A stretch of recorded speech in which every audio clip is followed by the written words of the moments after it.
We're back, baby! Hey, how is everybody? Cheeto, how was your week this week? Uh, uh, uh, That doesn't sound good. I mean, so, if you want to hear, Yeah, okay, so, and it's all bad, by the way, it's all bad. that's fine. It Yeah, has it's nothing to life. do, with relationships, just so we know. Um, so, yeah, so, okay, so last week, well, a little over a week ago now, well, work has just sucked in general. Like work Mm-hmm. has just sucked all over. Like it's getting worse and worse where I work, and you know the place I work and the type of environment I work in. Mm-hmm. um so then uh last Thursday, not this past Thursday but the previous Thursday, uh I, my like entire being got hacked. Like, Oh. Oh yeah, yeah, like, yeah, yeah. That I remember that. Yeah. yeah, like they got into my bank accounts, they got into my, and like fortunately I stopped it all before they got any money or anything like that. They were stupid and they were trying to pull out of my home equity loan. So they were like and that's what made me notice that there was somebody in my accounts moving things. Right. So they were pulling everything out of my home equity um to they were pulling out of my home equity to just clean me out. Yeah. And so I was able to get to the bank fast enough and put a stop on my bank accounts Mm-hmm. so that they weren't able to get anything. But Which they is also hacked great. my phone. Like I noticed on Wednesday night that my phone was acting funny. So apparently they got into my email. They logged into my Spectrum phone mobile. Mm-hmm. They moved my physical phone, my phone number from my physical phone to their physical phone. So that's how they were able to do all that. They were sending all of the push and verification notifications to my spam so I wouldn't see them. Oh. Oh yeah, these guys, like, so for anyone out there, like these people are smart. And like, look, I have decent passwords. I'm not gonna sit here like I don't have like fluffy Right. sneezy 24. Like I Right. have like numbers and things. Like, so these people, they are smart and they are doing things. So if you notice anything weird about your stuff, whether it's emails, whether it's your bank account, always check it. Always make sure, because these people somehow get into our stuff. And I don't know, maybe my email was a part of a data leak or something. Maybe. I don't know. With So then yeah, one of these my days you other can never tell. Yeah, this is true. So then that Sunday, after all that was going on, I'd been dealing with that until like Monday or Tuesday of Mm-hmm. this past week. And I actually technically am still dealing with it. I just have to sure up my because I had to create all new bank accounts and everything. Hey, Mm-hmm. Mr. System, welcome to the stream. So, and you're here at the beginning, Mr. System. It Yeah. boggles my mind. You Crazy. normally jump in at the end. Anyway, so, yeah. So then on that Sunday, um, Hi, ghetto nerd. so that Sunday, then my uncle died. He was Mm-hmm. 86. He was on hospice. You know, he lived a good life. You know, he outlived two wives. You know, so yeah, we actually just had the funeral yesterday for him. Um, and God, what else was there? There was more, wasn't there? Maybe that's not. Maybe I'm just making it sound worse than it actually is, but No, it's that's a enough. pretty bad 2 weeks. I'm so sorry. I mean, so anyway, so that's been my 2 weeks. On the plus side, Assassin's Creed Shadows came out. So I went to a funeral yesterday, came home, and I killed some people. So, Yay! That's the best way to, like, you know what I mean? That's the best way to, like, lift your spirits. so How are you liking Assassin's Creed? I'm about 5 hours in, so I haven't had a ton of time to play. I've been recording it for YouTube. Okay. So that's actually coming out on my channel, Milquetoast Gaming. Yay! Yeah, That, plug those things. that's my gaming channel. So parts That 1 and sounded 2 are terrible. already out. Part 3 will be coming out this afternoon, and then next week it'll kind of be in its regular slot of like Tuesday, Thursday, Saturday. Did So you play Mirage? Do you like it better than Mirage? I did not play Mirage. Okay. Mirage seemed like, and I know I should have, but I also didn't play Odyssey because I hated Origins so much. Yeah, I get it. Like, so Origins for me, like, is my place, you know? Like, I love Egypt. Ancient Egypt is, like, one of my favorite things to study when I was growing up. And then I started to play it and I got screwed. Like I'm not very good at those games, so when you change the whole way you play things, I can't do it. Yeah. Then we got to Odyssey, which is my second favorite era of time, or like I read Iliad and Odyssey, and somehow I opened the game, I got the glitch where the like a level 34 person comes and tries to kill me. Well, I'm level 2. How the hell can I beat this guy? So I was like, I didn't play either of those anyway. Yeah, ever since Origins, my relationship, like I loved Assassin's Creed up through Syndicate, like it's like one of my Yeah. favorite franchises. Um, but welcome Vizaxon, how are you doing? Nice to see you. But yeah, Hey, puppy dog. So I mean, like my relationship with Assassin's Creed has been tumultuous since Syndicate. Like Origins, I hated the controls. I hated it. It's not that I loved Ancient Egypt. I thought the aesthetic I loved. I also didn't like the fact that you had to see through you didn't have eagle vision. You had like you went and saw through the hawk, and I'm like, I don't like this. I don't like this at all. Nope. Yeah, no. So, but I love the visuals and the aesthetics. Mm-hmm. Winnie Wan Kenobi. Oh, maybe that's what I'm going to start calling you that from now on. Oh, Jesus. Hi, survivalist. Welcome in. But yeah, so I just really had so I didn't finish Origins, which I do plan on in my gaming channel. I do plan on going back. I'm actually going to do a chronological playthrough of all the Assassin's Creeds. I don't know. Mm-hmm. I don't know if it's going up on YouTube or if it's just going to be like something I do on Twitch, but I plan on starting at Odyssey because that's the earliest game so far. Mm-hmm. And I've never played Odyssey. So you're going by time, not by when they came out. Yes, I'm going by time. Because nobody cares about the modern storyline. Like after Assassin's Creed 3, nobody cares about the modern. Yeah, that's very true. Like nobody cares. Like really, I mean, when Desmond went away, and don't get me wrong, I didn't particularly like Desmond, but the whole they should have just done away with the modern storyline after Assassin's Creed 3, like when Desmond died and he saved the world. Mm-hmm. Spoiler alert for Assassin's Creed 3. But no, I plan on playing it in not chronologically in release order, chronologically in year order. Yes, that makes sense. That'll be fun. I know someone who played it chronologically in release order, so it'll be kind of interesting to see it in that order. So that's kind of exciting. Mm-hmm. And as I said, except for Odyssey and Mirage, I've played them all. But like, I'll probably play. As I said, I plan on playing Odyssey for the first time when I start that playthrough. And then I'll just play Mirage when I get to it. But Mirage just felt tacked on. It felt like a DLC for Valhalla that just like it was like less than 11 hours. So for me to pay $60 for a game, it was like Miles Morales. Like, don't get me wrong, I loved Spider-Man Miles Morales, like the game that came out. Like, but that was another example of that. Like, it was just like, oh well, this is going to be like a really big DLC that we were going to tack on to the original Marvel Spider-Man. And like they're just like, well, we're just going to release it. And don't get me wrong, I loved Spider-Man Miles Morales, the game. I thought it was very well done, but I'm like, you're really wanting me to pay?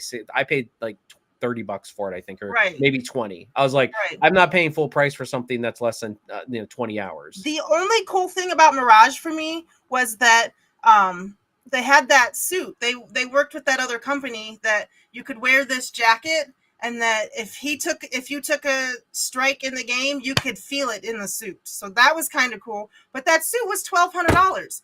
I'm like, I'm not going to pay $60 for a game and then $1,200 for this jacket that doesn't work with more than just this game. So I was just upset.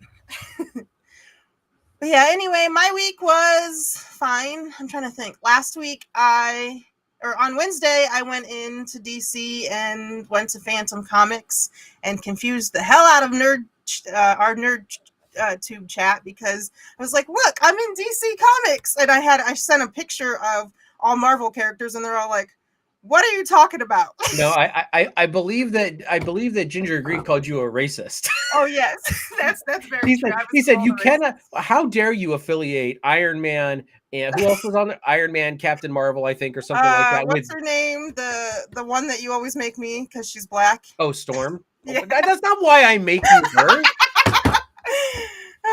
Dude, Storm is awesome. No, she is awesome, and she was also an orphan, so I feel that. But so I went in there And I was looking for a specific manga. Like, I have this whole series called Girl from the Other Side, but because they're only this big and because they're pictures, it takes me 10 minutes to read one. So I like to get the whole series all at once.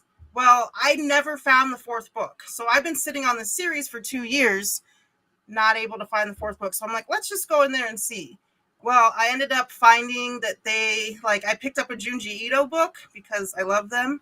And I love him. And he actually, there was a thing that said, we do a monthly book club on Junji Ito books. I'm like, that's perfect. So this week I'm going to go back because that's when the actual book club is. We're doing the Luminal Zone, or the Liminal Zone. I always say that wrong. Because the Liminal Zone 2 is coming out. So we're excited about that. But other than that, I haven't really done anything. I mean, Squez has been working. You know, the cat's been being the cat. Those damn cats. But yeah, so yeah, today we are going to be talking about this is Nerdlationships for those of you that are new here. I think this is our 6th or 7th episode. I've lost counts already. 6. You when you sent me the initial like the thumbnail thing, you put 7 on there. I'm like, nah, it's episode 6. I just fixed it. Because I can never count. I am a crocheter who can't count to freaking 10. So like it's a pain. But anyway, we got it. We got it, boo. We're okay. So we're on episode 6. I'm going to change that in my notes right now.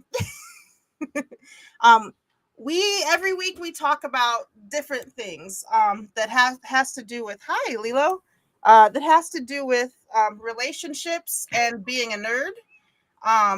We had me and Squez on one week to talk about how we met and our nerdy beginnings because we met on Twitch. And then we talked about, I don't know, we talk about a lot of things. We did a Valentine's Day with Mage and Scarlet's Fire. Oh yeah, that was my favorite. That was a lot of fun. So yeah, if you have any topics that you would like to hear us ramble on about, all you have to do is pay $29.99 and buy a member subscription, and you can. No, I'm kidding. Just let us know in the chat. So this is why we're poor. This week, first, I always forget this. I want to plug all of our channels. I am Winslow's Only Hope on Twitch and YouTube and Kick. And can you please stop eating stuff off my desk? I'm gonna try to put some links in the chat. How about that? While you say them. NerdTube Twitch, which if you're on Twitch, watching me on Twitch, you will be able to find us because I tagged all of us in the title. So all you have to do is hit follow. Milquetoast Gaming, he streams way more than I do anymore. But I don't know, where are you playing? What were you playing last time I watched you? Right now, my current Let's Plays are Chrono Trigger, another Star Trek Birth of the Federation mod, and God, I don't remember what I'm playing. I don't think I saw you on either of those games when I popped in real quick on Final Fantasy V. Maybe I saw that.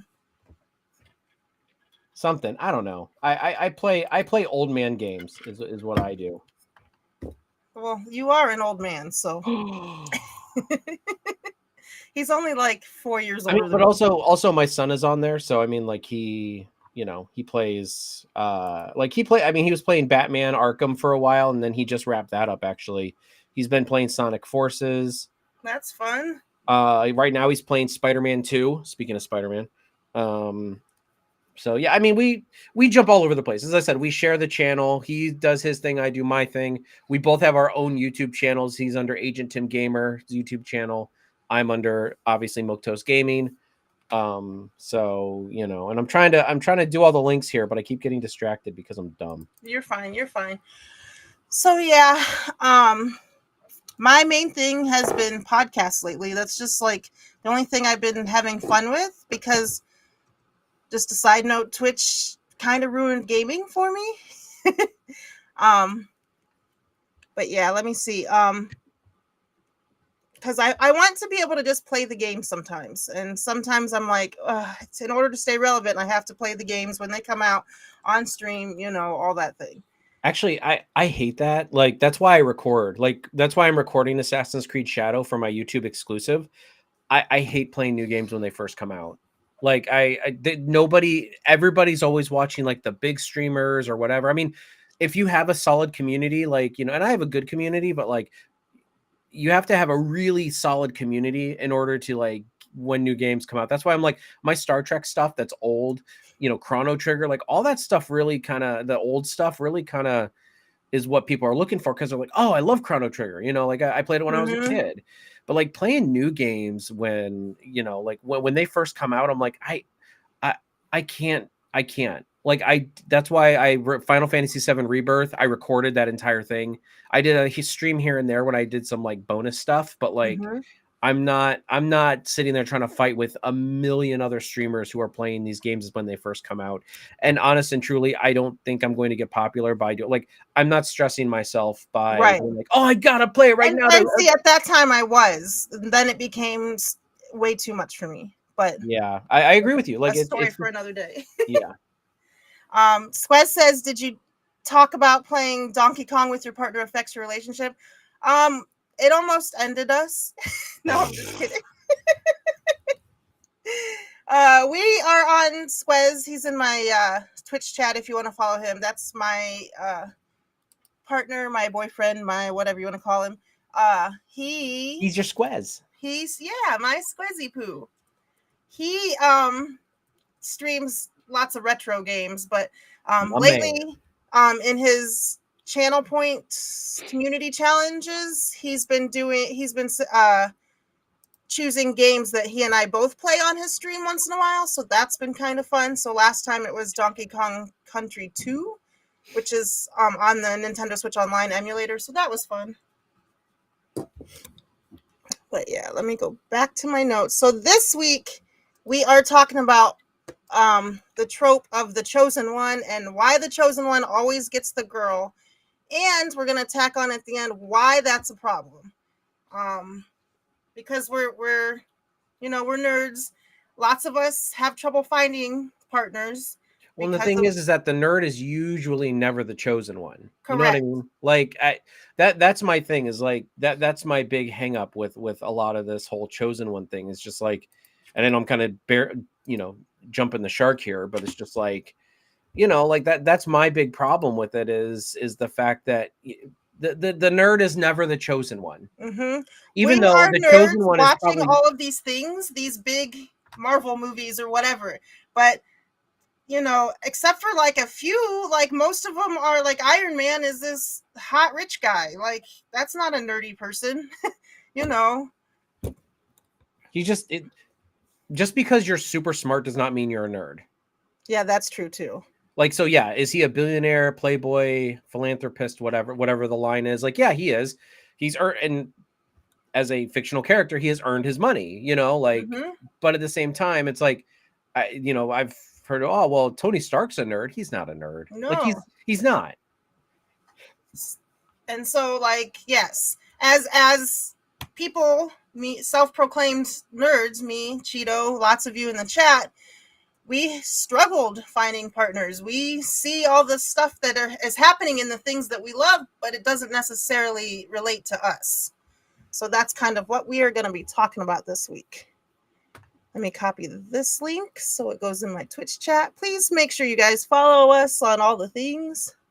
Is it not going everywhere? I don't know. Is that how it works? I don't know. I gave up. Survivalist says, whoa, the term nerd hits a lot of people. Iron Man is a big nerd. He's a tinkerer, and that's nerd. Just because you're a tinkerer doesn't mean you're nerdy. I mean, okay, so does that mean that every time I go to the auto body shop that all those guys are nerds because they tinker with cars? No. Like, no. Like, that just because you are good at something or just, a nerd is, I mean, you can be like a dork and like be like a lot of things like how to build cars and stuff like that. A nerd is more in the fictional aspect where it's like we have these fictional things that we love and we like and all these other things, but they're fictional, they're fake, they're not real, they are made up. You know, like like if somebody really loves like tinkering with cars, I mean, they're kind of a dork for it, in my opinion. They're kind of a dork for it, like, but that doesn't mean they're like they like reading and they like, I don't like reading. So, I'm not a big reader. Like I'll do mangas and I'll do comic books and I'll do all those other things, but it's just like you can't get me to sit down and you can't sit down and get me to read a book. Like it's just impossible. One hung nerd has entered the chat. Dude, we know it, Ginger Greek. Jesus Christ, Ginger. Anyway, welcome in, Ginger. Cutely obsessive is nerdy. It's just obsessive, like I think.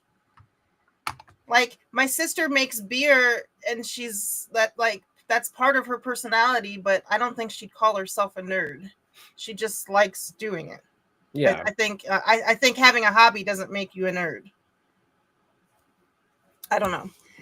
But it's also like a mindset on things. You know what I mean? Like what you find important. Well, what social norms do you find important? Like mm-hmm. I feel like with social norms and stuff like that, like for me, it's like I don't care. As you can tell with my beard, I kind of gave up. I don't care. Like I don't care about social norms. I don't care about.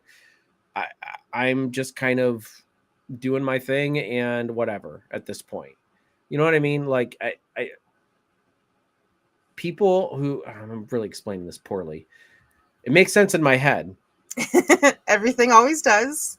Until you open your mouth. So, Sir Viralist Gaming, a person who is extremely enthusiastic and knowledgeable about a particular subject, especially one of specialist or niche interest. So you. But my thing with that is that I don't even know. Now I'm at a loss for words. You can like something, a niche thing, but like in school when we were growing up and we were being called a nerd, it did not have positive connotations. Oh yeah, no, it didn't. You know what I mean? Mm-mm. Like it did not have like there's that definition, that plain raw definition, but there's also like the social sort of aspect to it. And again, me growing up in school playing Pokemon and telling everybody the weight of every Pokemon that ever existed at that time, which there was only 151, but that got me beat up at school. So I think that's the thing that we're like kind of touching on here is the social aspect to being a nerd. Mm-hmm. So, and on top of that, let's keep in mind the term nerd predates Google. Mm-hmm. So, I mean, like nerd means differently for different people because it's been around. The term nerd has been around for ages, and I mean, you can go back in the history, like you can look at the Google definition, and it's like, okay, that changes every probably couple years. Yeah, that's also true. The dictionary changes definitions to things or adds words every couple of years. Yeah, so. I mean, the human language is constantly evolving. So yeah, a nerd does not have the negative connotation that it did before. I bet you, like, and I know a lot of people who are like kids that are growing up now, like not like a little bit older than my kids. Being a nerd is not as bad, but if you're in our age bracket and like have these like it's a bit more derogatory if you're like a nerd. It's definitely a knock against you. Like people from our generation, which I'm 41, I don't mind telling my age. I'm 41. There are people who are still in my generation that are now in their 40s or late 30s still have that negative connotation towards it. Like they'll come to you if they need like who's this purple guy at the end of Avengers? Yeah. Like they'll come to you for that because that's their but the majority of people, like they, of our generation, they still have that negative connotation to it. They're like, oh, you stream? Oh. Whereas if I go to somebody who's in their 20s right now, like if there's a couple in their 20s, like, yeah, he streams, it's just a hobby, it's not a big deal. Yeah, exactly. But like because they don't see it as that much of a negative connotation, it's more of it's his hobby. It's what they he does. grew up on the internet where we were just we started the internet basically. Yeah, they like, and I think, they're like, oh, well, we need somebody who's, rugged and outside and doing, Yeah. Can fix I'm cool. cars We play and football and do all the sports things and whatever. We're cool and we still, wear our Letterman's jackets even though we're 42. Like it's very different in our like in the millennial zennial sort of age bracket, I guess. yeah. And that's why I'm just like, again, it is different. 20-year-olds today is different than when we were 20-year-olds. You know what I mean? Like even video games, like for people like around my age, it's like, and I know you're younger than me, Winnie, but it's like people around my age, even there is such a stark difference between people that are my age and your age. I know there's not a huge difference between you and me, Mm-hmm. but there's still several years difference. But if you look at like what happened, like the dynamic between my age bracket and like that, the years later at your age bracket, Mm-hmm. like be like, oh, why are you still playing video games? You're 40, and it's like, but yet Exactly. I bet you when the people that are like 20 years old now get to be 40, it won't be that big of a deal. Mm-hmm. You know what I mean? Like, but I am in the minority in my age bracket because that was the minority back when we were younger. Not everybody played video games. Exactly. So now that we've sort of got that definition out of the way, let's start the What? thing. Wait, we're actually starting the stream? I guess. Are we like 25 minutes in? I didn't actually look what I said that. But Buckle up, buttercups. It's gonna be a long one. So yeah, when we hit the hour mark, we have decided to, oh, you're the anonymous pumpkin. That's cute. We have decided to take a short break to like go to the bathroom. I know Cheeto's got like a pea-sized bladder. So, and I will need to refill my cup. So, like at the hour mark, that's what we're going to I stop right around there. I forgot my chip clip, so I have to Oh, damn. gotta hold it in. And All plus, I right. drink so much water, it's not even funny. I'm Well, just that's good though. yeah. You knocked your Mountain Dew habit. That's really good. Mm-hmm. I did. Um, I know it sucks lately. Side note, because ADHD, they've had some flavors recently that I really wanted to try, but I haven't drank pop for over 2 years now. Not me. None of the other flavors really enticed me or anything like that. Like any of Yeah, them that I tried just sucked. I like bright colors, and I don't know. I really loved that stuff. But anyway, so what is the first time you noticed the chosen one gets the girl trope? I don't know. I couldn't remember. It's so long ago. So like there was, as I was older and understanding things better, Mario for me, Mario and Peach. And then like on the TV side of things, like Angel, like his whole, like I loved Angel and Buffy and all of that, but I loved Angel more. David Boreanaz is like, sorry, Squez, if he came to me and said, marry me, sorry, I don't know what I would say. But he was like my favorite thing. And that's when I kind of like realized, like, is this whole story written around Angel and his love interest? And it was, he first loved Buffy. Then when he went to his own show, then it was all about Cordy. And I don't know, like it was all about her. Everything that he did was all about her. And again, he's this big buff man and fighting all these things and taking on all these bad guys all at once. And so that was kind of my first. I think I was like 12 or 14, like somewhere in that range when that show was out. That was kind of my first like actual like acknowledgement of it. I think I've got one. Okay. It didn't work out though. Like it kind of did and kind of didn't. But Cyclops, Jean Grey, and Wolverine. Everybody's always pushing. And I know that like Jean Grey doesn't usually really end up with, but there's always that tension there. There's always that we can't be together type nonsense or whatever. But that's always where I've always been like, you've literally got like the leader of the team. He's and as much as the comic writers try to paint Cyclops in a really like shitty light, because they do, like anytime they write him, they write him as this like authoritative dick who like, but honestly, it's like he's usually the one who has to make the tough calls. Mm-hmm. So everybody always wanted Jean Grey and Wolverine. Wolverine's the chosen one for Jean Grey, and it's like, I honestly, but that's kind of, I think honestly that is kind of one of the first times I've noticed that chosen one, whether they got the chosen one or not. Like, and I mean, Jean Grey dies like every 5 minutes, so Right. it's hard to keep track. But everybody's always pushing Wolverine and Jean Grey, and I'm like, but you got Cyclops, like Mm-hmm. like I, he's always the one who's trying to make the right decisions. He's always one making the tough decisions. He's the one that's the authoritative figure. And back in the 90s when they were starting to push this, like that's where like everybody was pushing against that authoritative figure. I mean, look Mm-hmm. at wrestling. Like for any wrestling fans watching, the whole Vince McMahon thing started in the 90s, like or Mr. McMahon, where he was the boss, and Stone Cold Steve Austin, no matter how much they put him as a heel, like, because they were really trying to make him a bad guy in the beginning, and they're like, we just got to go with this.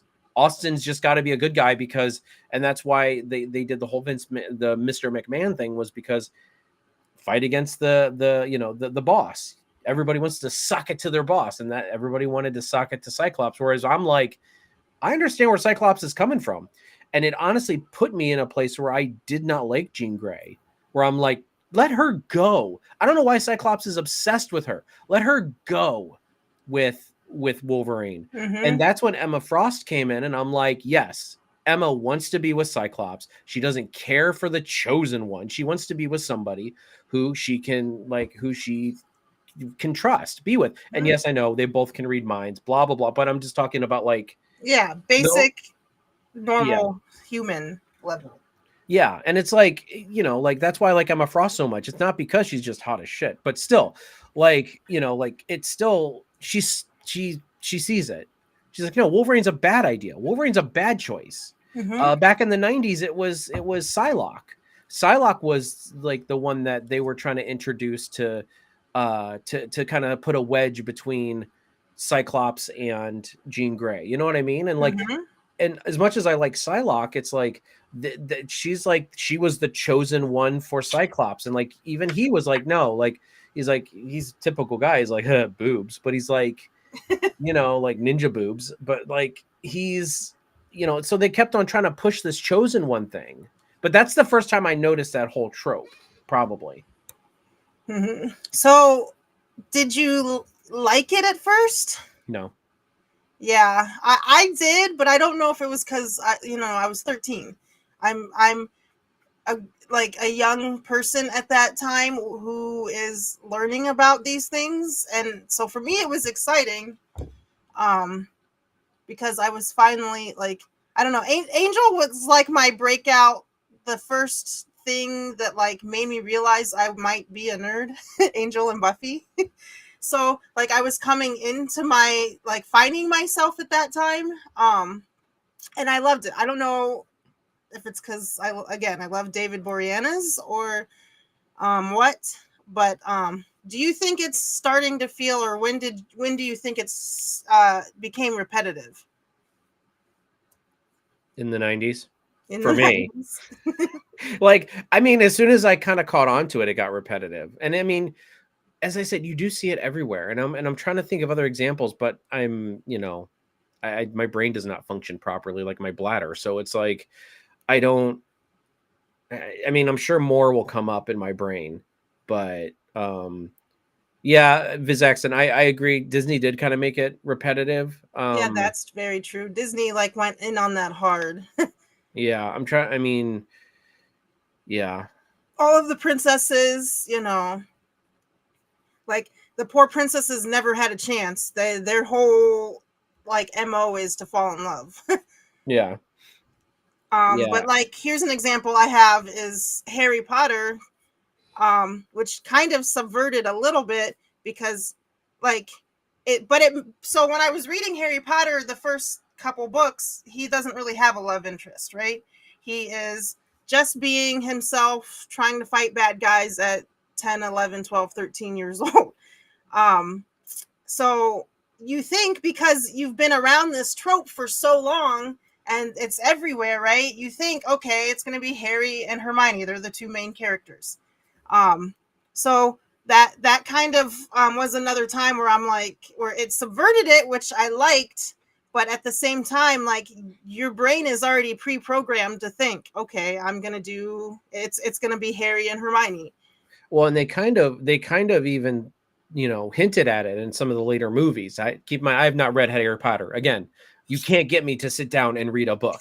So Listen to the audiobooks. I guess, yeah, I guess I could do the audiobooks, but I would probably start with Lord of the Rings on the audiobooks. I really, really want to read Lord of the Rings. So it's like I really like, if I were to do I audiobooks, loved Lord of the Rings when I was like 12. That was I one of want my to first books. I want to do the one that's read by Christopher Lee. Yes. I think there's one where Christopher Lee like read the Mm-hmm. entire Lord of the Rings book, and I'm like, I just want that. I think that would be amazing. Anyway, sorry, back on track. Yes, Ms. Jackson, I agree with you. I loved Brave. It is one of my favorite Disney movies. My top two Disney movies are um Tangled and Mulan. But like Brave is, I don't know if I could place Brave, but it's definitely like in my top 5. I liked Brave a lot. Mm-hmm. I think the story was a I bit like weak. Brave too. I think the story was a bit weak, and that's kind of why it's not like one of my favorites. I loved Merida. I love the family dynamic. I just the writing in it sometimes was just a bit cringe. Mm-hmm. Because I think that was one of those times where Disney was like, hey, we're gonna try to do something different, and then, oh crap, we're stuck on being the same, so we have to try to work that back in. Like, they wanted to, but then after, they didn't actually want to actually do it. So Yeah, thank you, Zam. I'll check that out for hi sure. Zam and Mage and everybody that came in, welcome in. So yeah. Do you guys have any chosen one kind of people that you love, hates? Let us know in the comments. Ginger Greek is my chosen one. I Oh, love Jesus him. Christ. Yeah. So anyway, I do love the subversion of Hawkeye and Black Widow in the uh-huh. MCU. Like you can tell that those two loved each other, but like obviously Hawkeye was married, and like they knew they loved each other, but it wasn't like it wasn't a sex thing. It's not like they could obviously have sex whenever they wanted, but it's like, Right. but I did like the way they subverted it, where it's like everybody's like, oh, like Hawkeye and Black Widow, Hawkeye and Black Widow. Even from the first Avengers movie, they're like, oh yeah, those two have got chemistry. And then in Age of Ultron, you find out Hawkeye's married, he has a kid. Mm-hmm. And then when they disappeared in Infinity War, he went on a freaking murder spree. Mm-hmm. Like so, and and even in Endgame, like when they capped it off with that, where it's like, like everyone's like, oh, they should have kissed before, or before she fell. And I'm like, no, that you can love someone and like not move on it. You know what I mean? Like you can have that love and respect for somebody, and like it's just not it's not appropriate. You know what I Mm-hmm. mean? So Ginger, if you say that word again, I'm gonna ban you. hey. But yeah, absolutely. So we have some other examples. And Mulder and you Scully, added that's a good one. who? Mulder and Scully from X-Files. Oh yeah, that's a very good one. Um, and that's a story. I was thinking about that, and we're gonna talk about Mass Effects later. But that's kind of another story that we didn't like. X-Files didn't really need a love interest. It was cool enough just to see the aliens and the creepy stuff and the whatever. Like, not everything has to have a love story, and I think we force that into every nook and cranny that we have, and sometimes that's annoying to me. Well, and that's kind of one of the things is like I think it like so with Star Trek Lower Decks, I don't think you're familiar with that at all. Mm-mm. Okay. But the two main characters, Boimler and Mariner, everybody was, well, not everybody, but like there were people pushing them together saying, "Oh, they need to just get together." And it's like, no. No, no, no, no, no. That ruined, it's kind of like the Mulder and Scully thing. It would add a dynamic that would just ruin it. It was perfect the way it was, you know, like, and they both had relationships. I don't mind characters having relationships and stories, but not with each other.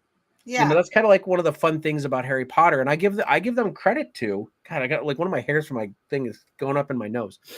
Um, I give credit to Harry Potter because yeah, like Harry then was with Jenny, and then Ron even had a love interest before Hermione, and that's kind of where that romance Mm-hmm. started brewing.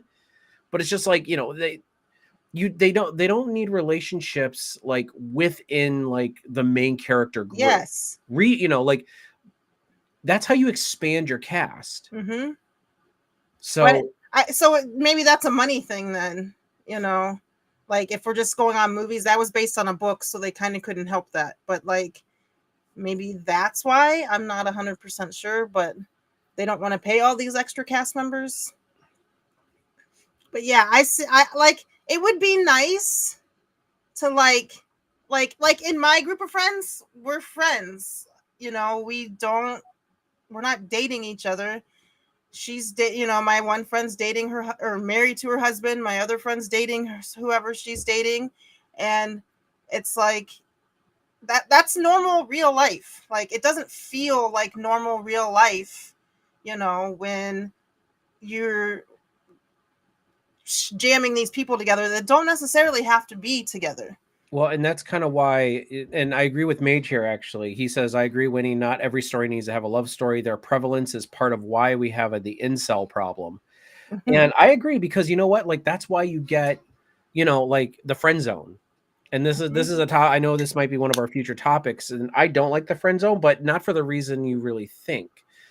I don't like the friend zone for the way that men react to it. Mm-hmm. Because, like, you know, couple months ago, I kind of put myself out there to one of my friends, and I said, "Hey, you know, I think, you know, we might be able to do a relationship. You know, I think a lot of people were pushing us together, and I was like, it. It's not that I didn't want it. I was just like, you know, when people push harder, it's like you kind of push further away, and I'm like, Mm-hmm. what do you think about this? And she's like, you know, you're a really good friend, but I don't think this would go anywhere. Like, I don't think we would mesh really well. And it's like there's two reactions to that. There's a reaction of, well, fuck you and whatever, you know, Exactly. and be mad about it, or just be like, okay. And And like most people are the well, f you. I'm mad about it. exactly. And that's the problem because I think that, you know, that we've grown up with the whole like, you know, relationships in every story. It's like, oh, well, we people think we should be together, so we should be. Mm-hmm. It's like, no, like that's not how it goes. I'm still friends with the person. I still hang out with the person. Mm-hmm. You know, it was a little awkward and rough at first, but it's not like I was like, "Hey baby, you know, we could bang." You know, it was Oh like, my "Hey." god. But seriously, like that's how most guys are. You And know, they're that's true. That's how, at least from where we're from in our little pocket in Ohio, that's like 90% of guys. Like I've been in that situation where I've like not wanted to be with a person, or like, you know, like now I was talking to my sister yesterday, and like women have trouble sometimes walking out of their house without guys hitting on them and then being pissed off because we don't want anything to do with them. yeah, that's the as I said, I have more problems with the male mindset than I do with the female mindset. Don't get me wrong. There are women out there that have good matches right in front of their faces, but because they friend zone them, they don't want to. Mm-hmm. And honestly, for me, it's like if you want to keep trying for if you want to keep trying for Mr. Right and you don't want to look at what's right in front of you, that's fine. I'm not Mm-hmm. mad at you for that, but I'm like, don't be surprised When you never find it. when you never find it, or when you find it and it becomes a really bad situation. I've seen that. It's like, Mm-hmm. look, I know I'm a good guy because I try to be a good guy, Right. and I hate the word good guy because that's what I am. But it's there's also a negative connotation to that where it's like, you know, Mm-hmm. like, oh, you're such a good guy, and it's like, fuck Yes. you, you Yeah, if know, I'm like, such a good guy, then why won't you date me? but I'm not the chosen one. Yep. And So, that. you know, like that's but as I said, I don't blame them for that. I don't blame them for not wanting to be with me. You know, like I don't Mm-hmm. blame that. Like if I'm not their thing or if I'm not their chosen one or I'm not their whatever, like that's fine. Mm-hmm. I'll sit over here with my pop doll collection and be content, like Right. I don't, the oh god, I mean, yeah, this is like a whole nother topic from a whole nother. Yes. So I want to talk about some of these examples that I have underneath this category, I guess. I don't know. I write these things. I don't know what what like sections are called. I just write stuff. So my thing, I have Light and Misa from Death Note, So I've never which seen Death Note, so you're gonna have okay. to. Death Note is just a quick synopsis. This guy finds a notebook, and within this notebook, there are rules in which he's allowed to kill people. So if he knows your name and your face, he can kill you. Sweet. I He need does that it to ability. like he wants to be a new god, and he wants to kill all the people that were rapists and hurt children, and whatever. Um, but so this is the whole story. That's the main part of the story for me, is like he's trying to be a new god and trying to rid the world of all these bad things. Well, within this, there's somebody finds another notebook that is the same, and it's a girl. And of course, they had to try to force them together. This story did not need that at all. Like, this story was good enough at like getting you to question, you know, uh, who is humanity? Is this a good thing that we're being God and killing the bad people, or who we presume are bad? Where's the line? Like, there's this whole conversation that we could have within this story that we didn't need to have Misa in this story at all. Um, so it's a little bit that was like 2005 when I first watched it before I read the mangas, and that was like when I like was finally like fed up. I'm like, this like stories could be more full and more beautiful if you just left that out completely. And Death Note, I mean, I have Ryuk tattooed on my shoulder. I love it so much, but that was one time where I'm like, she didn't even need to be any part of the story. You liked it too, Survivalist? That's good.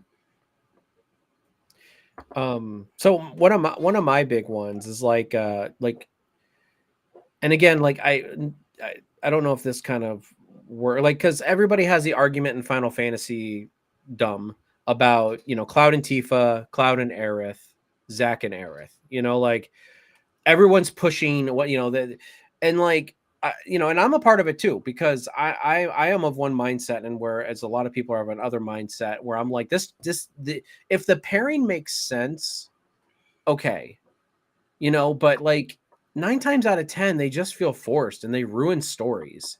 You Mm-hmm. know what I mean? Like, so in Final Fantasy, everybody pushes for like Cloud and Aerith. Well, not everybody, but like a lot of people push for Cloud and Aerith. That's what they did back in the 90s. And in Yeah. the new remakes, they've really kind of put a more of a depth to the Cloud and Tifa argument, and Mm-hmm. then the Zack and Aerith. And I think that's kind of the way they have to, because it's natural. It works. Right. Like the Cloud and Aerith, or the Cloud and Tifa, because they're childhood friends. They obviously like each other. They're a part of this big adventure, but they don't focus on it.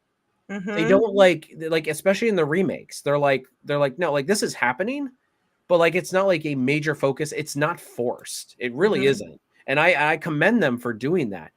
The same thing with like Zack and Aerith is like, if you play a lot of like the subset, like the earlier games with Final Fantasy 7, you see that natural build with Zack and Aerith, and it's like Mm-hmm. it feels natural. It feels more. It feels like it belongs. So You why did know, did the love story need to be there? Why were people pushing against it?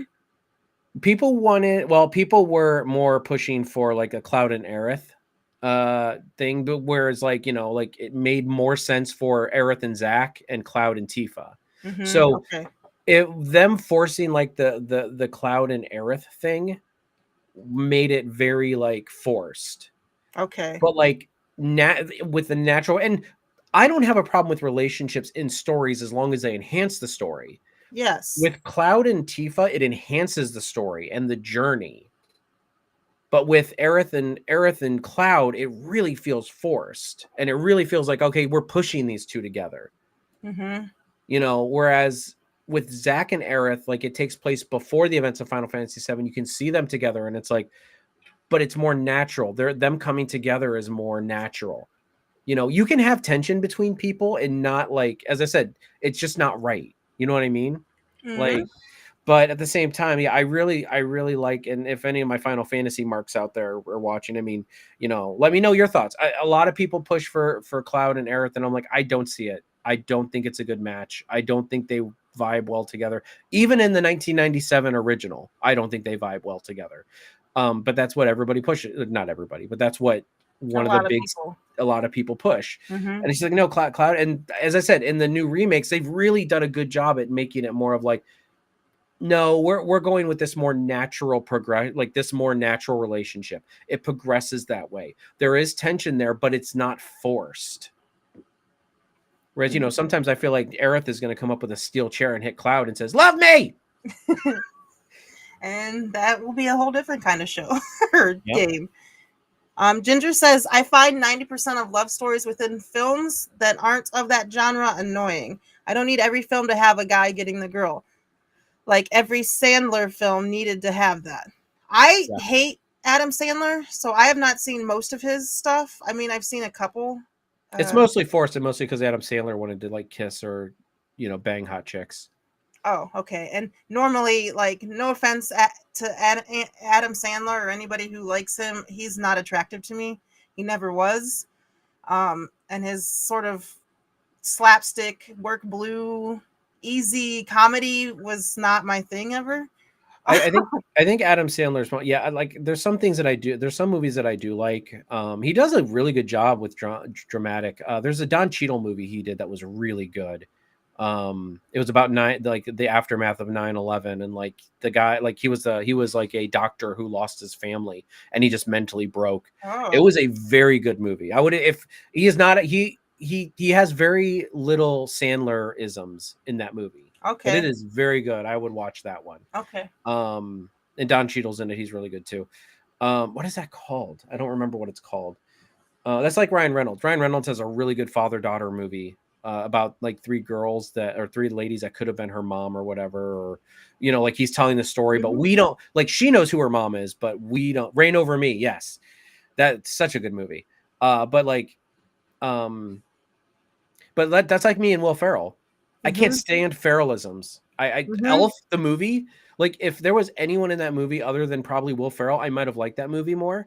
Like, but I cannot stand Will Ferrell. Yeah, Period. I'm the same way. I don't like any of those kind of comedic people. You know what I mean? Like it just they all sort of fit in the same boat and like early Jim Carrey, like I can't do it. So that's a I guess I that's for didn't. another I'm podcast, but I'm one of the yeah, I'm one of the people. Yeah, we could talk about. I'm not a fan of his Riddler. I like the animated series Riddler, who is a little more stoic and a little bit mhm. more, like, his very, like, expressionate. Yes, Ginger. I did not like that Riddler at all. I did not. Yeah. Anyway, so back on topic. um so yeah, is there any of these that you want to talk about? I mean, I did want to talk about the William Riker Diana Troy one from Star Trek: Okay. The Next Generation, only Yeah. because, like, like, um like, but that's more talking about, like, workplace relationships or being, like, in a relationship previously and then working together. You know what I mean? Like, I Mhm. didn't know if this one was going to fit in the topic that we were talking about per se, because, like, you're talking about the chosen one, and, like, years and years and years, like, those two, that everybody, they had a relationship prior to the show, like, fictionally, obviously, not the actors, but they still worked together for all those years. And every now and then there would be these episodes that would kind of bring that back to the forefront, especially like the transporter clone episode and stuff like Mhm. that. Like, and it's just, it kind of struck me for this topic about the chosen one, is like, everybody thought that, Deanna Troy and Riker should be together, there, and they do end up together. And to me, it didn't feel forced, and other people may disagree with me on it, but, like, they went years and years and years and years as a post relationship working. I don't want want to say couple, but like a working establishment, because they were on the same starship for years and years. And as I said, besides like extreme circumstances, like not much went on. They worked together really well. They, and they would even joke about it sometimes. Mm-hmm. And that's kind of like that. I've always said that Riker may bang, but like he bangs with style. Like I'm sorry, with class.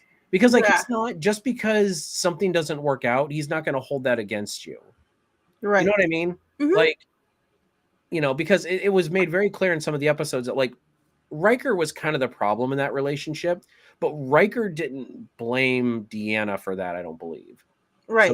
So it's just kind of like, and I might be getting it reversed now that I'm thinking about it, but I'm pretty sure it was Riker was the problem because of his career. You know what I mean? Mm-hmm. Yes, I feel like Crusher and Picard feel forced. That's actually a good polar opposite Mm-hmm. of, or the yin and yang of this scenario.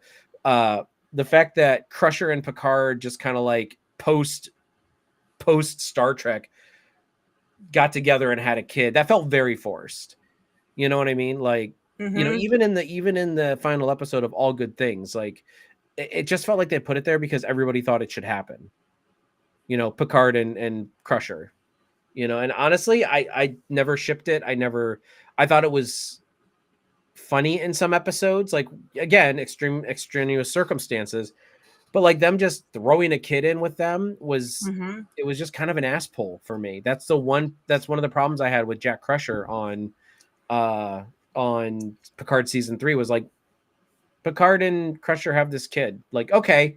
And apparently, Picard, and don't get me wrong, like them ass pulling Kirk having a kid in Star Trek 2 is also bad. I don't like, Mm-hmm.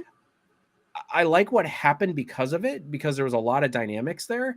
But at the same time, it was an absolute ass pull for the story. So, yeah. So talk about chosen one, the Jack freaking Crusher. So, but no, the Picard and Crusher was definitely oh, my dead husband's best friend is there for me, and it just never felt natural to me. It Mm-hmm. never felt like it was, the way it should have been. Where I felt as Riker and Troy was more natural. You didn't feel the tension with them all the time. It wasn't like, oh, there's always this tension where will they, won't they? It was like it came up every now and then, and you knew they had a past relationship. Mm-hmm. Honestly, if they would have added kind of an affair in there with Crusher and Picard, like before, it might have made more sense. I'm not saying it's good, but I'm saying it might have made more sense for Uh-huh. that whole dynamic. You know what I mean? Like there was an Mm-hmm. affair, well, or whatever. Again, nobody wants to think of Picard as somebody sleeping with another man's wife. Nobody wants to think about Beverly Crusher sleeping with, outside of her marriage. I get that. We have these picture perfect ideas of people, and honestly, if they would have done that in Star Trek Picard, I think it would have been a horrible idea. But again, like it doesn't like reflect anybody's real life. These things, unfortunately, they happen. You Mm-hmm. know, um, whether it's good or whether it's bad or whatever, they happen. So it makes it feel like, I can't relate to this person. Everything he does is perfect. So Yeah. I'm not perfect. I made a mistake, and my mistake is really bad. You know. And I really hate how like they painted Beverly in a bad light, because basically what happened is Beverly Crusher had Jack, or was pregnant with Jack, and then just basically like cut herself off from everybody. Mm-hmm. You know what I mean? Like it was like this whole thing where it's like, oh, well, we haven't heard from Deanna in 25 years or whatever it was, or not Deanna, Beverly in 25 years. And I'm like, that's really shitty to put that on Beverly. You know what I mean? Mm-hmm. Like that's really shitty to do that to her character. Mm-hmm. And I know they tried to justify it in the show, but I'm like, that is really shitty that they would do that to, at least with Kirk and uh David, like Kirk's son David, he Mm-hmm. knew about him. I believe he knew about him, Mm-hmm. but just like it wasn't like, but she made it very clear she did not want him in his life, Correct. which is more realistic. because you got a guy who's very career driven and very and again, that's why I know that's why Crusher like did it. But again, the way they handled Crusher having Jack Crusher was like, yeah, she got pregnant with Picard's kid and then she ran away for 20 years. Like, Mhm. why? Like Right. so anyway, sorry, Nope, that you're was fine. their reason that was their plot reason for like, oh, why Picard never knew he had a kid. And it's just like it's really shitty in my opinion. Right. So All right. We are at that 1 hour mark, so we are going to take a quick break. Because we haven't even started on the second category. So we're gonna take a quick break. See you in about 5 minutes, okay? all Talk right, amongst yourself. what I'm gonna do is I'm gonna just take us off. I'm gonna leave the chat up, but I'm gonna take me and you off screen. Sounds good. All right.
And we're back.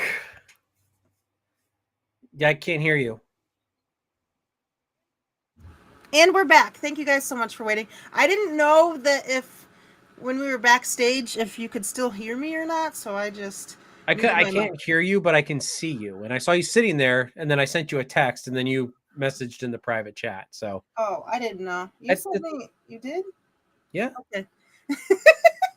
I have a message from Messenger and I don't see your text, but I also have a bunch of other texts. So Well, on my phone being stupid. So I mean, don't be mad, guys. Just an FYI, if you text me and I don't answer like today, even it's not because I hate you. It's because I don't ever know where my phone is. But I get super offended. I really do. I mean, I'm just like, oh. all right, so we're back. We're gonna start talking about first of like why is it everywhere? You know that kind of thing. Why is romance almost always tied to the hero story? Why do you think that is? Because it's a trope. Because a lot of movies back in the 90s and even in the early 2000s made a lot of money, and they attest a lot of it to romance. And don't get me wrong, I mean, it's been a thing back since like the 40s and 50s. I mean, there's always back then there was still the woman falling for the guy, or the Mm-hmm. guy chasing the girl. Like it is a Yeah. constant in cinema.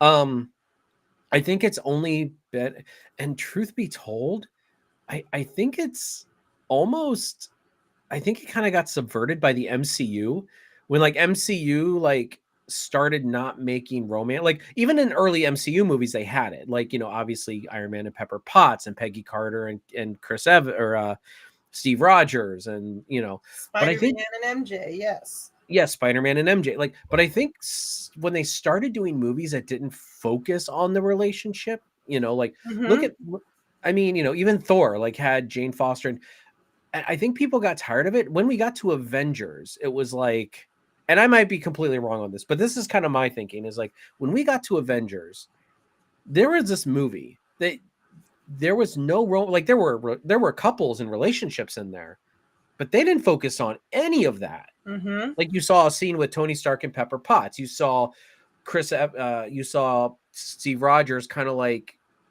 not pining, but like, Yeah. missing Peggy Carter, but it wasn't the focus. The relationship wasn't the focus. And they're like, wow, we really, we really didn't have any relationships really in this. Mm-hmm. And we did it. It was really good. So Iron Man 3, I think, kind of subverted this a little bit. They focused less on the relationship because they were already in it, but at the same Mm-hmm. time, it wasn't the focus. Like they Right. didn't put too much of like they've tried to put a little bit of a trope turmoil in their relationship, where he's super obsessive. Mm-hmm. Um so in regards to Age of Ultron and Bruce and Nat, Hulk and Black Widow, I like how that one went because they basically had a conversation. It wasn't a will they, won't they. It was a conversation, and then it was pretty much done after that. Mm-hmm. Like they did more show not tell. You know what I mean? Yes. Like Correct. they had the conversation at Hawkeye's house, Mm-hmm. and it kind of was there. And then like again, maybe like from then on, like it got less and less. They started to focus on it less.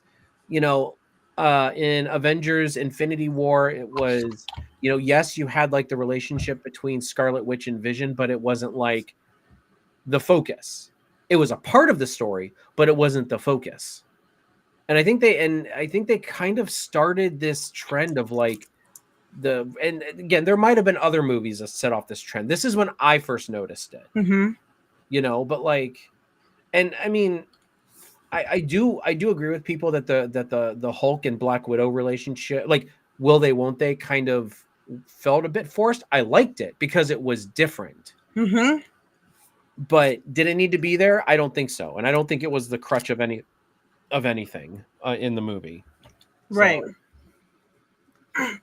So anyway, I don't know. The more I talk through it, maybe I am a little bit more wrong than right about that. But that's when I first started noticing that like we don't need these relationships to really like. I always knew the relationships were annoying in a lot of these movies, even in the Were they Spider-Man movie. annoying to you because you were not in a relationship, or you were in a maybe a bad relationship at the time, or were they just annoying No, because they were not no. I mean, needed? like when the Spider-Man movies were coming out, I was either dating or married to my wife. Like Mm-hmm. so I would, and I mean, I wouldn't say that it was too bad. Like I mean, Mm-hmm. there's marital struggles, but I mean, I wouldn't say that it was like, but Right. but You weren't salty. yeah, but at the same time, it's like like the Mary Jane and Peter Parker thing in the three movies were kind of done to death. You know Mm-hmm. what I mean? Like Mm-hmm. they really were. Like and like even in Spider-Man 2, I love Spider-Man 2, but the whole John Jameson thing and like all that nonsense, I was just will they, won't they, Peter Parker, like your Peter Parker, Mary Jane. I was like, no, no, I wasn't feeling that. I wasn't feeling it either, but I do like in a way that it was like he was this nerdy orphan kid, which we didn't have like a lot back then. Are you talking about John? No, not John Jameson. You're talking about Peter Parker. I'm talking about Peter Parker. Yeah. Yeah. I Sorry. mean, yeah, I can see. I mean, Spider-Man's kind of like the relatable. The only problem is he's got like a body chiseled from a god. So it's like, yeah, like he may be a nerdy nerd, but like you could you could wash clothes on those abs that he's got. Yeah, that's true. That is So very true. he's kind of got the advantage there. Like he's not like a opie nerd like me. Like just kind of looks like a opie. So Dumb. Ginger says, because it is part of our belief as humans that the end goal is to end up with the lover, and it's happy ever after. The outdated religious expectations of society.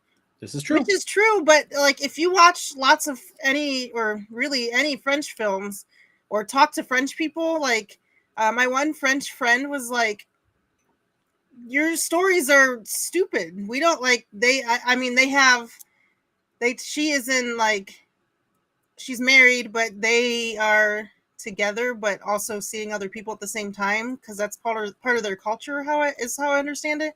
Like they have movies that end like in my opinion, because I grew up in America, like shit, like why the hell would I want to watch this movie that's not happy? So but so I don't know if it's an American thing or like or I should say American. I'll lump you British people in. Like we always seem to have that thing.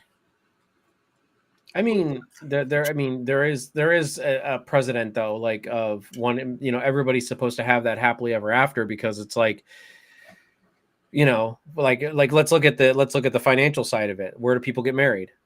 In Mm-hmm. churches. Normally, they get married in churches, where so it's kind of like they want everyone to be married. They want everyone Mm-hmm. to like bolster wedding venues and reception halls and like Mm-hmm. they want that because obviously if less people are getting married, they're not getting as much money. Mm-hmm. And that's, I mean, that's kind of like the financial side of it. But like, you know what I mean? Like, if less people are getting married, then they're not getting that. And so, yeah, I don't know. I don't know where I was going with that. That's okay. We both have ADHD and we both do that a lot. So just bear with us. um, so we're going to talk about like, we kind of touched on this a little bit, storytelling traditions, and all the classic hero myths often include a love interest, or not always, but a lot of times. Is that good? Is that bad? Is it necessary? It depends on the story you're trying. To me, it depends on the story you're trying to tell.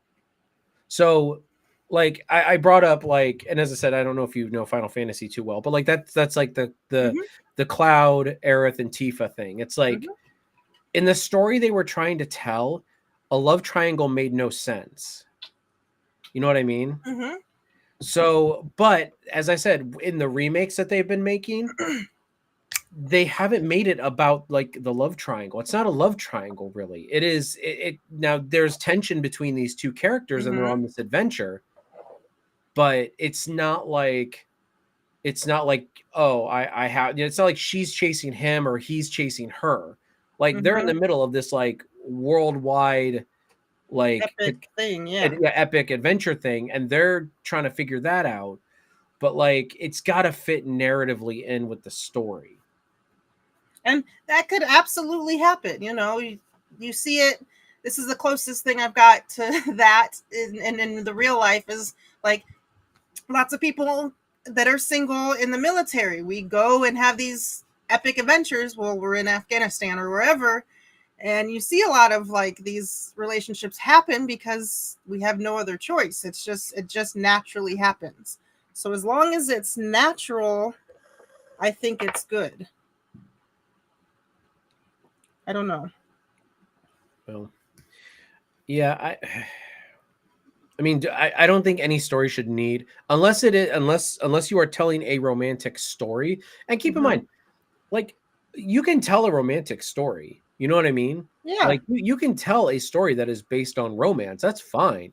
But like trying to get it into every single piece of media, superhero, adventure thriller, horror even, Mm-hmm. like I mean like like you're if it doesn't enrich the narrative of the story, then it shouldn't be there.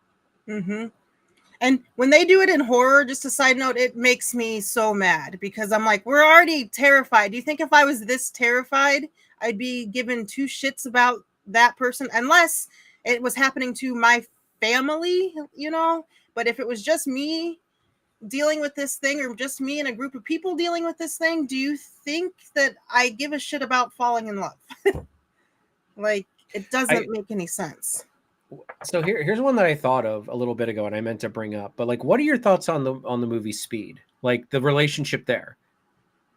Because it's really funny is because they actually subvert the trope in Speed where it's like, they're in this high adventure, all this is going on, they wind up together at the end. And then in the second movie, as bad as that movie was, they still subvert the trope where they're just like, yeah, it was just like an adrenaline relationship. Like it fell apart as soon, like not long after that. Like, what are your thoughts on like that? I mean, it does. That's a thing, right? Like I was saying, that happened when we would go to Afghanistan and come back home. Like once we were home, we were like, oh, I think I only so I feel like that's a more natural thing. I love that story. That the movies weren't great, like you said, but I love that they kind of showed like, yeah, we went through this thing together. It was crazy. It's happening over two movies, so I'm assuming over a couple months. I don't know exactly. I haven't seen those I movies don't since know. I was a I kid, say but this. I haven't seen. I saw the second movie like once, and it was horrible. And like I just remember that in the beginning of the movie, she's like, "Yeah, that was just not a good relate." I mean, obviously Keanu Reeves was not back for that movie, and that's the reason why they did it. But I'm like, uh-huh. but it felt very natural. Where she's just like, "Yeah, I was like an Yeah. adrenaline," because everybody hated the fact they got together at the end. But then, like in the next movie, they just subverted it, being like, "Yeah, no, it was an adrenaline thing, and Mm-hmm. it just didn't last." And I'm like, makes sense. That's normal. Yeah. Mm-hmm. And I said, like those people that I know that were in a war area, like where there's mortar fire and stuff happening 24/7, your adrenaline's high 24/7. So Mm-hmm. you don't actually know if you know this person. Your adrenaline, the chemicals in your brain are messing with your brain. So when you get home and everything's settled and you're not worried and you actually learn this person, that it works. It absolutely works. So even though it was because he didn't come back, it still worked in my opinion. Mm-hmm. But yeah, I haven't seen those movies for 25 years or more. I I actually liked the first movie. I didn't like the fact that they wound up together at the end, but like I did like the movies, and I know a lot of people hate them or they think they're horrible, and they're it's nostalgia glasses for me. But I liked the movie Speed. I liked Keanu Reeves in it. That was the first time where I was Mm-hmm. like, wait a minute. Yeah, Keanu. My previous experience with him was in Bill and Ted. Oh, Like that's yeah, why I'm that's like, true. holy shit, like Keanu Reeves is actually pretty good. Uh-huh. Anyway, Yeah, no, I'm not one to judge because I historically like some of my favorite movies are the worst movies ever. So we're allowed to have those. Just like our taste in men and women. yep. Horrible tastes sometimes. Um so let's talk about this.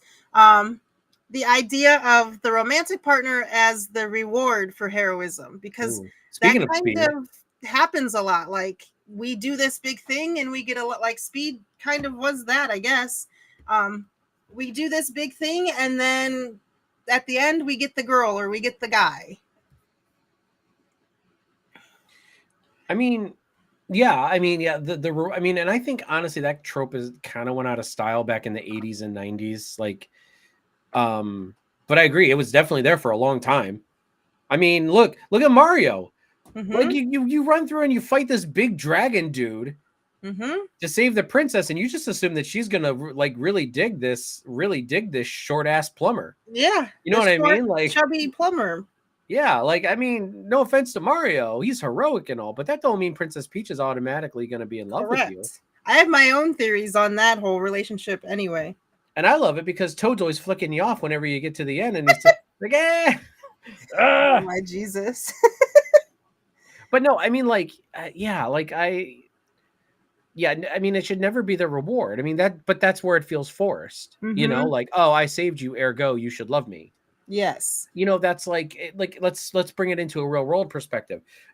Okay, so and this is a problem with guys that I find all the time. Guys will try to bail women out of problems that maybe they've created or maybe that are just the universe, just getting to Mm-hmm. them. And they'll think, oh, well, and again, friend zone thing, if I do this for them, maybe they'll actually like me now because I did this thing for them, and it's such a. So yeah, I get where you're coming at with the movie thing, with the heroism and stuff like that. But it's like that happens in real life on a much smaller scale. Guys Mm-hmm. in the friend zone will help bail out their friends or their girlfriends that they like, and it's like that's not going to make them like you. That's not going to make them feel, oh, I should. Now it might make their friends be like, hey, you should really be with this person. This person actually would take good care of you. That doesn't mean they're going to do it. Right. 9 times out of 10, women don't listen to their girlfriends when they talk to them about that stuff. No, I see him as a friend. And again, that's not the woman's fault. I am not putting that on the woman. I A get it. woman is allowed to see a guy as a friend.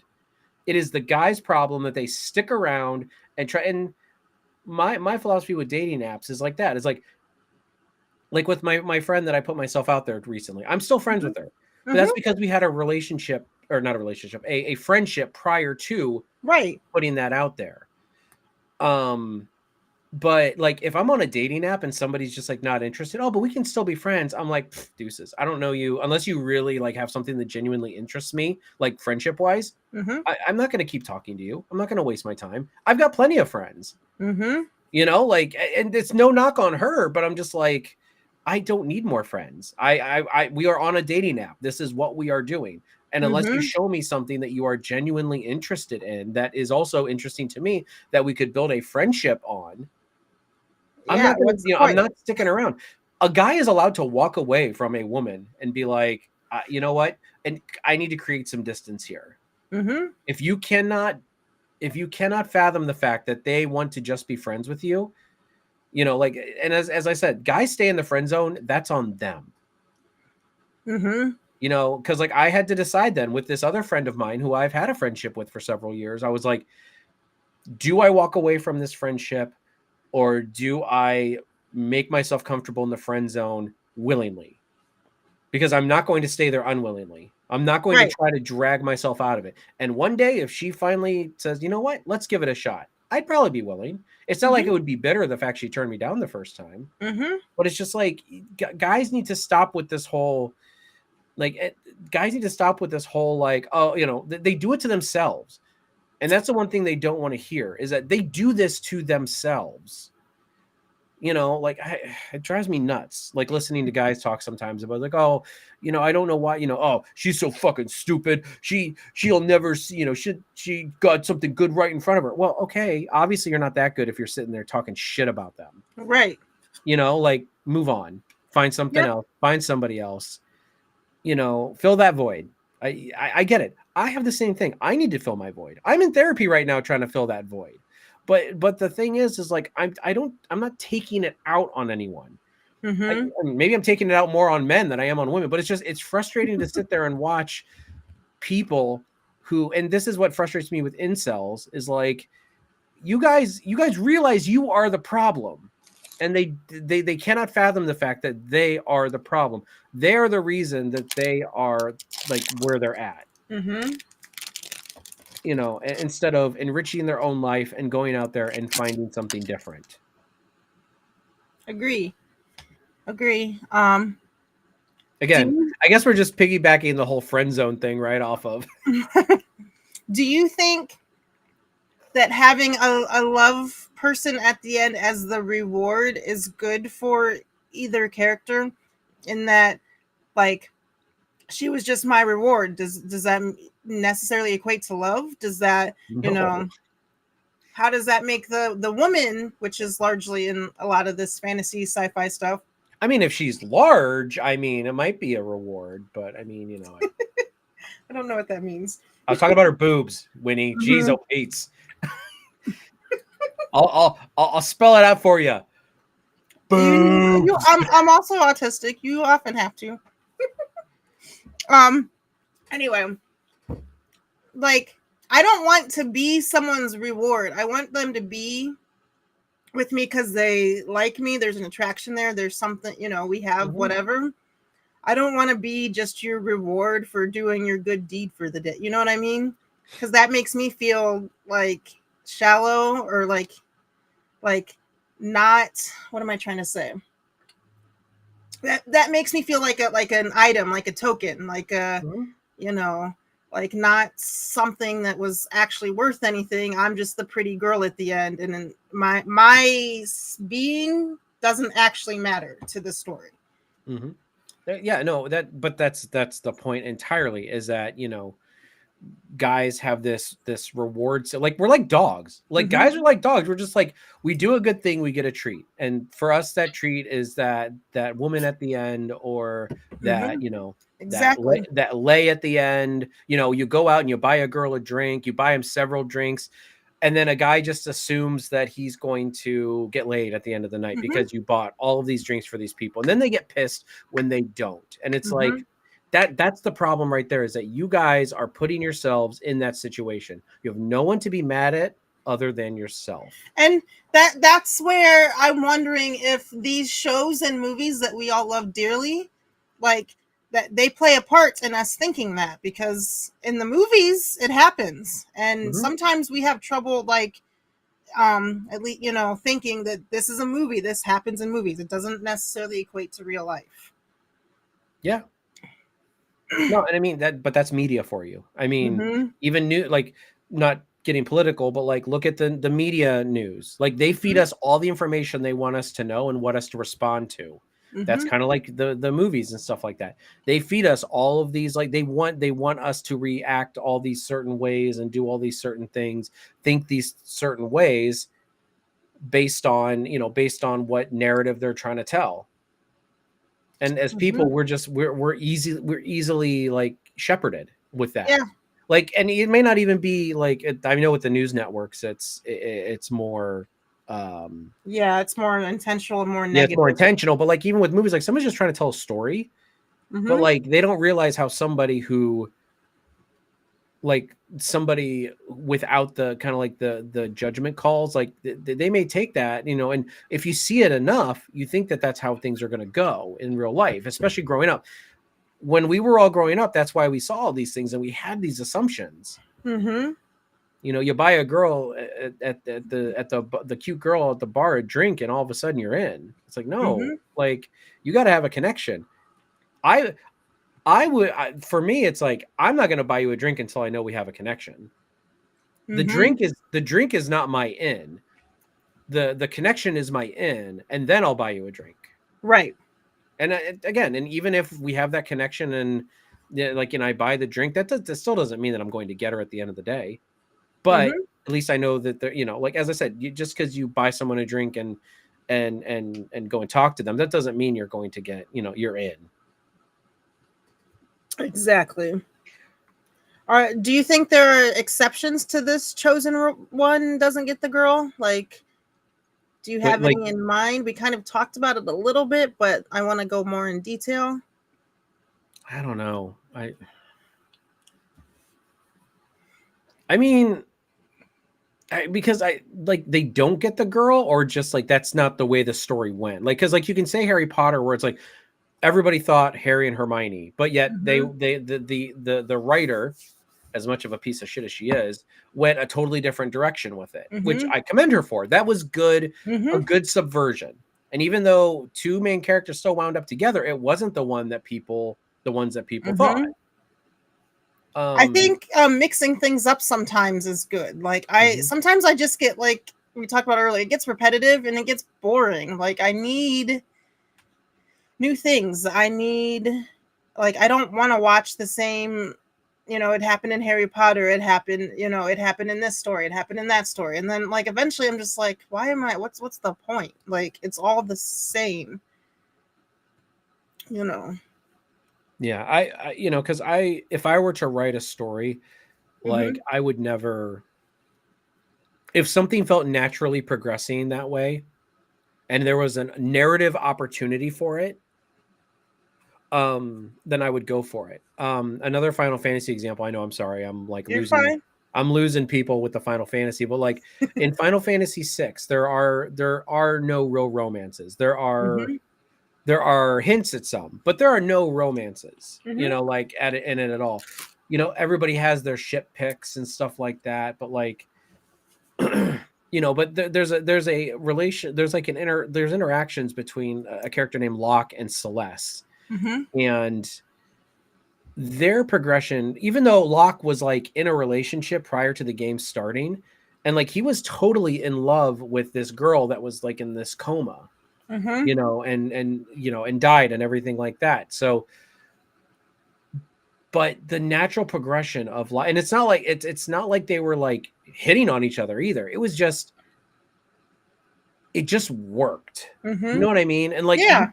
if I had that feeling with something, like in a story, if I was like, this just works and I can narratively put it together, and it doesn't have to be a big thing. It doesn't even have to be the end of the story. Mhm. It could just be a part of the narrative along the way. You know what I mean? And like after that, like the one thing I appreciate from Final Fantasy VII Rebirth is, and spoilers for that game if you have not played it, but like you have the opportunity in that game to like enter a romantic situation with Tifa. Like Mhm. nothing crazy, just like a Right. kiss. Yeah. But afterward, it's not like they're like, oh, we're a couple now. This is the whole basis of everything now is that we're a couple. No, like they don't even mention it that much after that. The dynamic of their Interesting. friendship and relationship have changed, Mhm. but their dynamic has really changed, but it's not like it changed the narrative of the story moving forward. Right. You know what? It's not like they went and they instantly updated their fantasy book, like their version of Facebook. Their fantasy, their materia book status to dating. Like it happened. They were, and you could kind of tell that the dynamic changed, but it's not like the defining thing. Mhm. So anyway, yeah. Mage says Rosa and Cecile and Edge and Rydia work really well too. Yeah, I mean that's Final Fantasy IV. I mean those, and here's the thing: was Cecile and Rosa actually in a relationship? I know that was hinted. I'm pretty sure they were actually, and I know they got married later, like in the subsequent game. But Edge and Rydia, Edge just was a creeper to me. I don't know. But yeah, I mean, if you have an established relationship, like if Cecile, I think Cecile and Rosa might have been already in an established relationship, that doesn't have to drive the entire, that doesn't have to drive the entire story while they're going. Truth be told, you know what I mean? Like it's almost like the relationship goes on hold when you're doing stuff like this. Mhm. And this story seems to be more important, or like the adventure is a Mm-hmm. better word, seems to be the most important thing, which especially in a video game, that's kind of what you want, right? Mm-hmm. Yeah, like Final Fantasy X did this whole thing with, and I know I'm sorry I'm on Final Fantasy, but that's kind of like one of my That's main your like main thing. That's fine. Final Fantasy X, I think, did it horribly, in my opinion. They did do the thing where it's like, okay, they got together, they had a romantic situation, and then they didn't mention it again. But for me, it's like it felt very forced, and it felt like, and even in subsequent games they acknowledged that it wasn't good. You know what I mean? Like Mm-hmm. it because they, yeah, there was like this whole thing after the game that like the second game and everything like that, and like it just it they acknowledged that it felt forced, and then they kind of like backpedaled on it. You know what I Mm-hmm. mean? Like, and I feel like 10 did it so much worse than than than other games did. Mm-hmm. So anyway, All right, so we're gonna get to the problem with this trope: the gender, power, and storytelling issues. I mean, men are more powerful. That's just the fact. All right, let's move on. Okay, Mr. Trump. I mean, Excuse me. Excuse me. We you cannot say that without laughing. That laugh was uncalled for. I feel attacked. so does this trope reduce female characters to prizes Yeah. instead of Yeah. actual human beings or alien beings or whatever? I don't know. Depends on what Here verse you're talking about, but here's my thing. If it's not complicated, it's not real. Like mm-hmm, if a woman is a reward, it's not complicated. But mm-hmm, that means that means that the woman is not that means that a woman is not like is a thing and not a person. mm-hmm, Relationships are messy. Relationships are complicated. If everything falls into place, it's not right. You know uh-huh, what I mean? Like nothing is ever, if everything is right in place and it all worked. That's one of the parts of Final Fantasy X. Like I was saying, that everything just kind of fell into place. Like that's what they wrote everything around. You know right, what I mean? And it fell right mm-hmm, in place. And it's like that's not how this works. I don't know if I can exactly. do a good Wilson Fisk impression, Squez. Oh And I'm not no. going to try, but Please don't. I'm so tired of Wilson Fisk. what? I love Wilson Fisk. No, that What? Squez is good at that impression, and he What do is you running it mean into the you're wall. done with a Wilson Fisk? I am the mayor, damn it. I see. I can't do Wilson Fisk as well. I try to, yeah, but anyway, give Squez me a is step. really good at it, and sometimes it's like, oh my god, just stop. 1 out of 10, Squez. How was my Wilson Fisk? I've never actually tried a Wilson Fisk impression, so I'd have to practice it. But 1 out of 10, let me know how I did. All right. And be honest. Don't Do you you know? even think, while we're on that subject, do you think he needed the Vanessa part because it seemed to make him weak? I do. That's only because in the comic books, he Mm-hmm. has always been obsessed with Vanessa. Okay. But it's not like she's the prize. It's because he's a controlling asshole and Right. he's a bad guy. Let's be real. He's a Right. bad guy.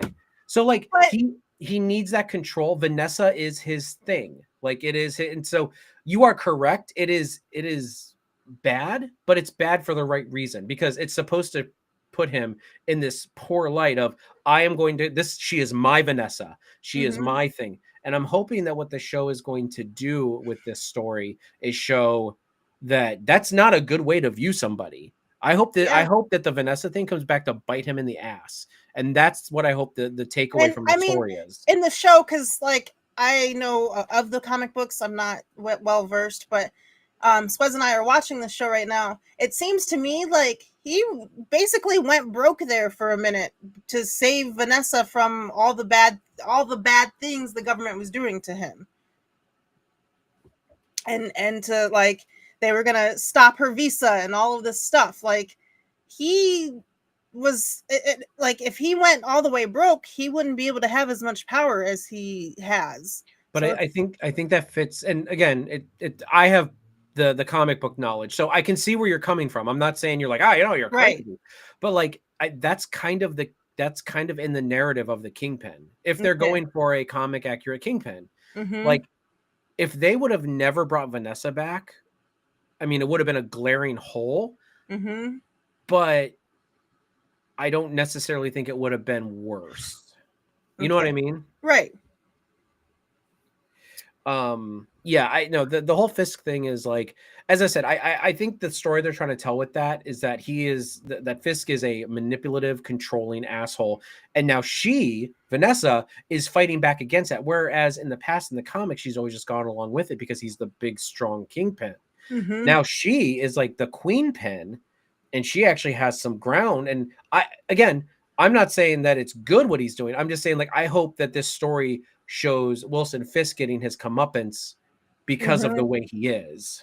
But and I agree, because he treats everything like it's just a chess piece and this is his chessboard. Um, but at the same time, I remember one of the episodes, because I'm just now watching it. Sorry, guys, I know. But one of the episodes where he's burning down the buildings that were tenants of his, Mm-hmm. that were like mad because the buildings were dilapidated. Um, she kind of like gets off on that. So, Well, and like, she's a bad person. I mean, she's a bad person too. she doesn't seem like she's really that great. The reason she No. wants to be with him is because he's got all this power and she wants to share in it. That's how I took that. Well, and you're right. Like, she is definitely like a bad person too. Like, I'm not saying she's a good person, but Kingpin thinking that he can hold on to anyone, even if they're a bad person, like Mm-hmm. that's the narrative I hope they're trying to tell with Vanessa is, with Vanessa and Wilson with Fisk is, like, you can't control people. Like, this is going to bite you in the ass. This is not a good thing. And although, Yes. yes, you're right, Vanessa is just as guilty as being like this bad person. That doesn't make what he's doing just because she's bad doesn't make that right for him to do. Mm-hmm. If anything, yeah, they do deserve each other, but at the same time, like, you can't do that kind of thing. And I hope it does come back to bite him in the ass. Mm-hmm. Where am I? Well, you're sitting in a room with a lot of plushies, and Hey, I love them. I never said you shouldn't. Those are like my one true love. Oh my God, Again, we got so sorry, much more to Spice. go through. Let's see.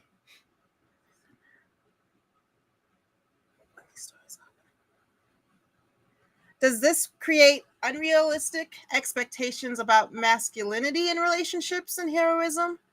Mm-hmm. That's the problem we're in right now. That's why we have all these petulant child adult males who think that they are owed something because of whether you're the nice guy or whether you're, the hero who comes and helps a girl like change her tire, which, not trying to demean women saying they don't know how to change tires, but that's something that like dads didn't teach their daughters back in the day. So I Uh-huh. wouldn't blame any woman for not knowing how to listen. I have a hard time changing a tire. I know how. I have a hard time changing a tire. Honestly, if I have AAA, I'm calling AAA to do it.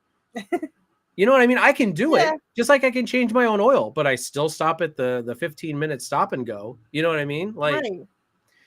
but like, yeah, no, but like, no, it just boils down to like how you see other people. No, I can agree with that. I absolutely can agree with that. Um, yeah. Let's see. Does this trope limit female characters by making them rewards rather than full-fledged heroes? Wait, which one are we on? I missed it. Sorry. We're okay. That's okay. In number 3, like the fourth. Yeah, I know. I'm there. Okay. Does this trope limit female characters by making them rewards rather than full-fledged heroes? Yes.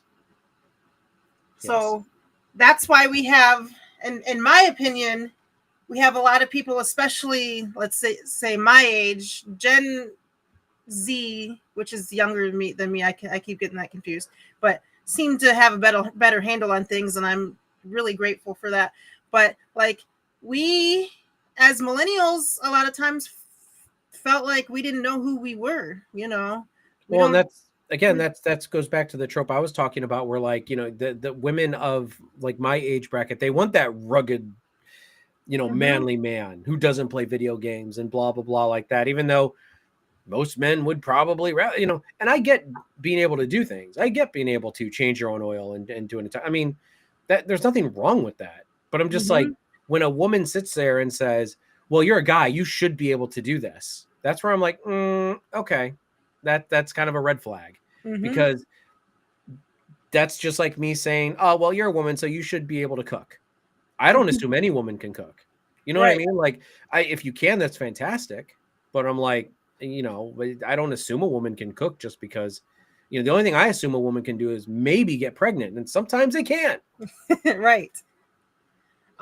So like I was trying to say, so for me and other females that are my age, like my sister and other friends that are my age, we have a hard time, like we have body issues because all those prize women are, you know, 120 pounds and ripped and whatever, small waistlines. We have like identity issues because we don't know what we're supposed to be. Like we have this perfect idea of a perfect woman because of all of these things that we watch, or what game was I playing? Maybe World of Warcraft a long time ago, where the girls were like this big around, but they had like size double Z boobs. Like what? Like as a female taking in this media, it does not bode well for our mental and spiritual and whatever else that we're trying to do.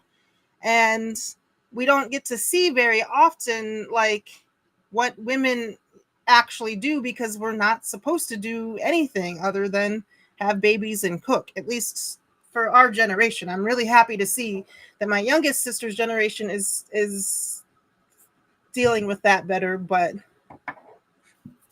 yeah, No, it's I mean, just and that, frustrating. yeah, and I get that. As I said, I mean, but that's kind of like, the Henry Cavill and Chris Evans of it all. I would love to look like them. You know Mm-hmm. what I mean? Like, I Mm-hmm. absolutely would love to look like them. I don't blame them for being like that. They work hard for bodies like that. You know what I mean? Like, Mm-hmm. if I put in as much work like as them, I could probably try to be shredded too. But the problem is like it's not realistic. It's not. Yes. They have all the time in the world to do that. You are taking care of two kids, going to work full time, uh, doing whatever, have to go to the grocery store, have to do, it's not something that you can spend 40 hours a week at the gym at the same time. Yeah. And I You mean, but know. I don't blame Henry Cavill and Chris Evans for that. You know what I mean? No. Like there's people out there that are like, oh, Henry Cavill and Chris Evans are making unrealistic body standards. And I'm like, not really. I mean, they're jacked out of their minds. Yeah. But like, they got to put the work in. And see, I think that's a little bit different, like than what I was trying to say. Maybe I'm not saying well. It's just No, you were talking about the media influx of, yes. and I, that's what I'm saying though, the unrealistic media influx of like everybody, like, like my big thing is like when they like do airbrushing and stuff like that, where they Mm-hmm. make, like, that's kind of like that's unrealistic. That is Mm-hmm. literally unrealistic. Like, Mm-hmm. because it is not real. They literally airbrush them, make them, nice and like, I mean, Scarlett Johansson. I'll use her as an example. Like, Your favorite. my favorite, but she does not have like the perfect body at all. No, And if that's you see her okay. in normal rag magazines, But looks yet, like more normal. yeah, she looks normal. But then when you see her in certain other magazines, it's like, Yeah, they look like this super fine. And I mean, look, it's great to look at, but it's not realistic. right. And we've got this. So we've got this psyche as me being a female, of I'm too fat or I'm too skinny or I'm too this. I don't have blonde hair and blue eyes. Like I am not this perfect girl that this hero that or that Angel got in his TV show. I will never like. So then I'm wrestling with that my entire life of you know who am I supposed to be, because I can never be that person that is on that show or on that movie or in that game. Hmm. But I get it, like, because back in the 90s and the early 2000s, like when we were becoming people, like who we were going to be, Mm-hmm. they were shoving that all down our throat. And Mm-hmm. I mean, for women especially, like, sorry, my nose is getting irritated. I'm gonna have to shave this up here because this is really getting up in my nose. Um, no, I feel bad for women in the 90s and 2000s. I think now, like women coming into their own now, it's a lot better, truth be told, Mm-hmm. because they again they kind of were brought up in a different mindset as we were, whereas we Mm-hmm. had just all this media shoving down our throats that we were supposed to look like, the Jamie Lee Curtises Mm-hmm. and the I mean I can't And even I'm say not sure, maybe I don't want to blame this all on the Hollywood or whatever, because I don't think they really stopped to think how this would affect us. I don't You think so know? either. I mean, they just wanted to put out a product that would make money, and they know sex Yes. sells. That's probably the overlying issue is that sex sells. Mm-hmm.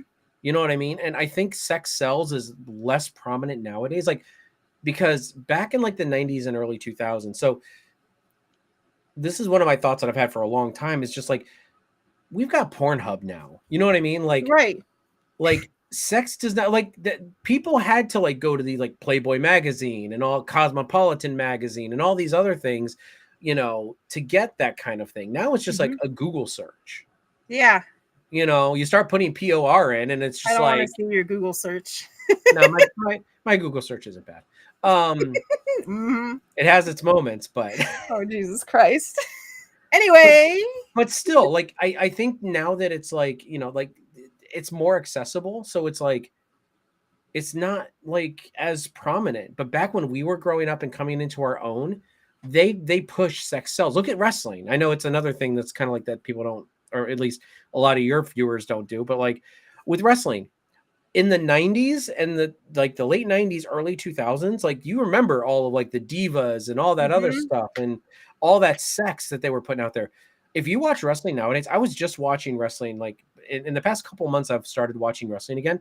These women are talented. Yes, they're like gorgeous and they're in shape, but they're talented. They're not doing Mm-hmm. bra and panty matches. They're not doing like they're actually wrestling matches and they're actually doing things that like pro wrestlers do. Mm-hmm. They actually have to be talented to get over. They can't just be like this hot thing. You know what I Mm-hmm. mean? Like they've got to be talented. Otherwise people are like, "Nah, we don't want this because this person's sex does not sell for me." Mm-hmm. I And want it's to see the gymnastics of it all. exactly. Like I want them to be good at this. I don't want just some tits on my screen. And Mm-hmm. although, cuz I can get that again, Google search. Right. So I think a lot of like, you got a lot of conservatives are like, "Oh, porn, all this porn and stuff is really ruining." And it's like, "No, I actually think it is now I think it is helping in a weird way because it's normalizing some of these things. Now, it's not helping sex because people have really weird expectations out of sex Yes. because of porn, but like it's honestly, I feel like it's kind of normalized like some of those things. So it's like sex is not like a selling point anymore in media. Mm-hmm. You know what I mean? Like Mm-hmm. it's not like, oh, I got to go watch this movie because I want to see this person, in this string bikini or whatever. Yeah. So I don't know. I've got weird little mindsets on things. And yes, Chris Pratt turned from a fat blunt, I'm going to call him a blunt, to being jacked. And he also did that for health reasons because he said a lot that he was like, yes, he got that Marvel role. But at the same time, he just said he was sick of being that way. And look, if somebody's sick of being the way they are and they do something to change it, that is fantastic. That's good. That's good, but it's just like that's their choice. I And like want them to be who they want to be. At the end of exactly. the day, it's their life, their choices they have to make, I want people to be exactly who they are. I want people to be happy with themselves. Yes. And I mean there's no like magic wand that makes that happen. You have to work at it. Whether Mm-hmm. looking better physically, looking better, feeling better mentally, Mm-hmm. being where you want to be in life, go on more vacations. What makes you feel better? Yes. It's not all about image. As I said, Chris Pratt he was kind of the sick of the way he was, and he said he wanted to like do that for himself, and he said he was concerned about some health issues when he did that. So it Mm-hmm. all kind of fell into place when that whole Guardians of the Galaxy thing happened to him. He's like, that was his motivation to be like, all right, I'm going to do something healthy for myself, Mm-hmm. and he did it. That's like for me, like I thought that if I started working out and doing all these other things, that I'd feel better about myself, and it really didn't help me at all. Like it didn't really make me feel better about myself. Made me tired, but it didn't really make me feel any better about myself. So that's why I eventually sought out therapy, because I'm like, I need to figure out how to make myself feel better about myself The way for you myself. are. Yeah, who I am. Mhm. So yeah. All right. Are there versions of this trope where the chosen one is a woman? And how does that change the dynamic? I mean, yeah, I brought up the Jean Grey, or the Psylocke Cyclops dynamic, where people were pushing them, and then obviously Jean Grey and Wolverine. And I know they were doing that for drama in the comic books, and they Mm-hmm. wanted more big boob women in there. But like, I mean, that's always the one that comes to mind, is that trope. And yeah, as I said, I like those characters, but it's very tropey Mm-hmm. in hindsight. And like I have here the Hunger Games, um, with Katniss, because and this was one of the first ones for me that I like paid attention to, um, back 15 or 20 years ago. Man, that's makes me feel old. Um, but so Katniss is the hero of the story, the main one that's gonna help fix this screwed up world we got ourselves in. And I say that as it could be us, because I feel that way with those books. Um, but I don't think she necessarily needed or cared about this love thing. It was sort of on the side. Um, Suzanne Collins kind of forced it more in the second book.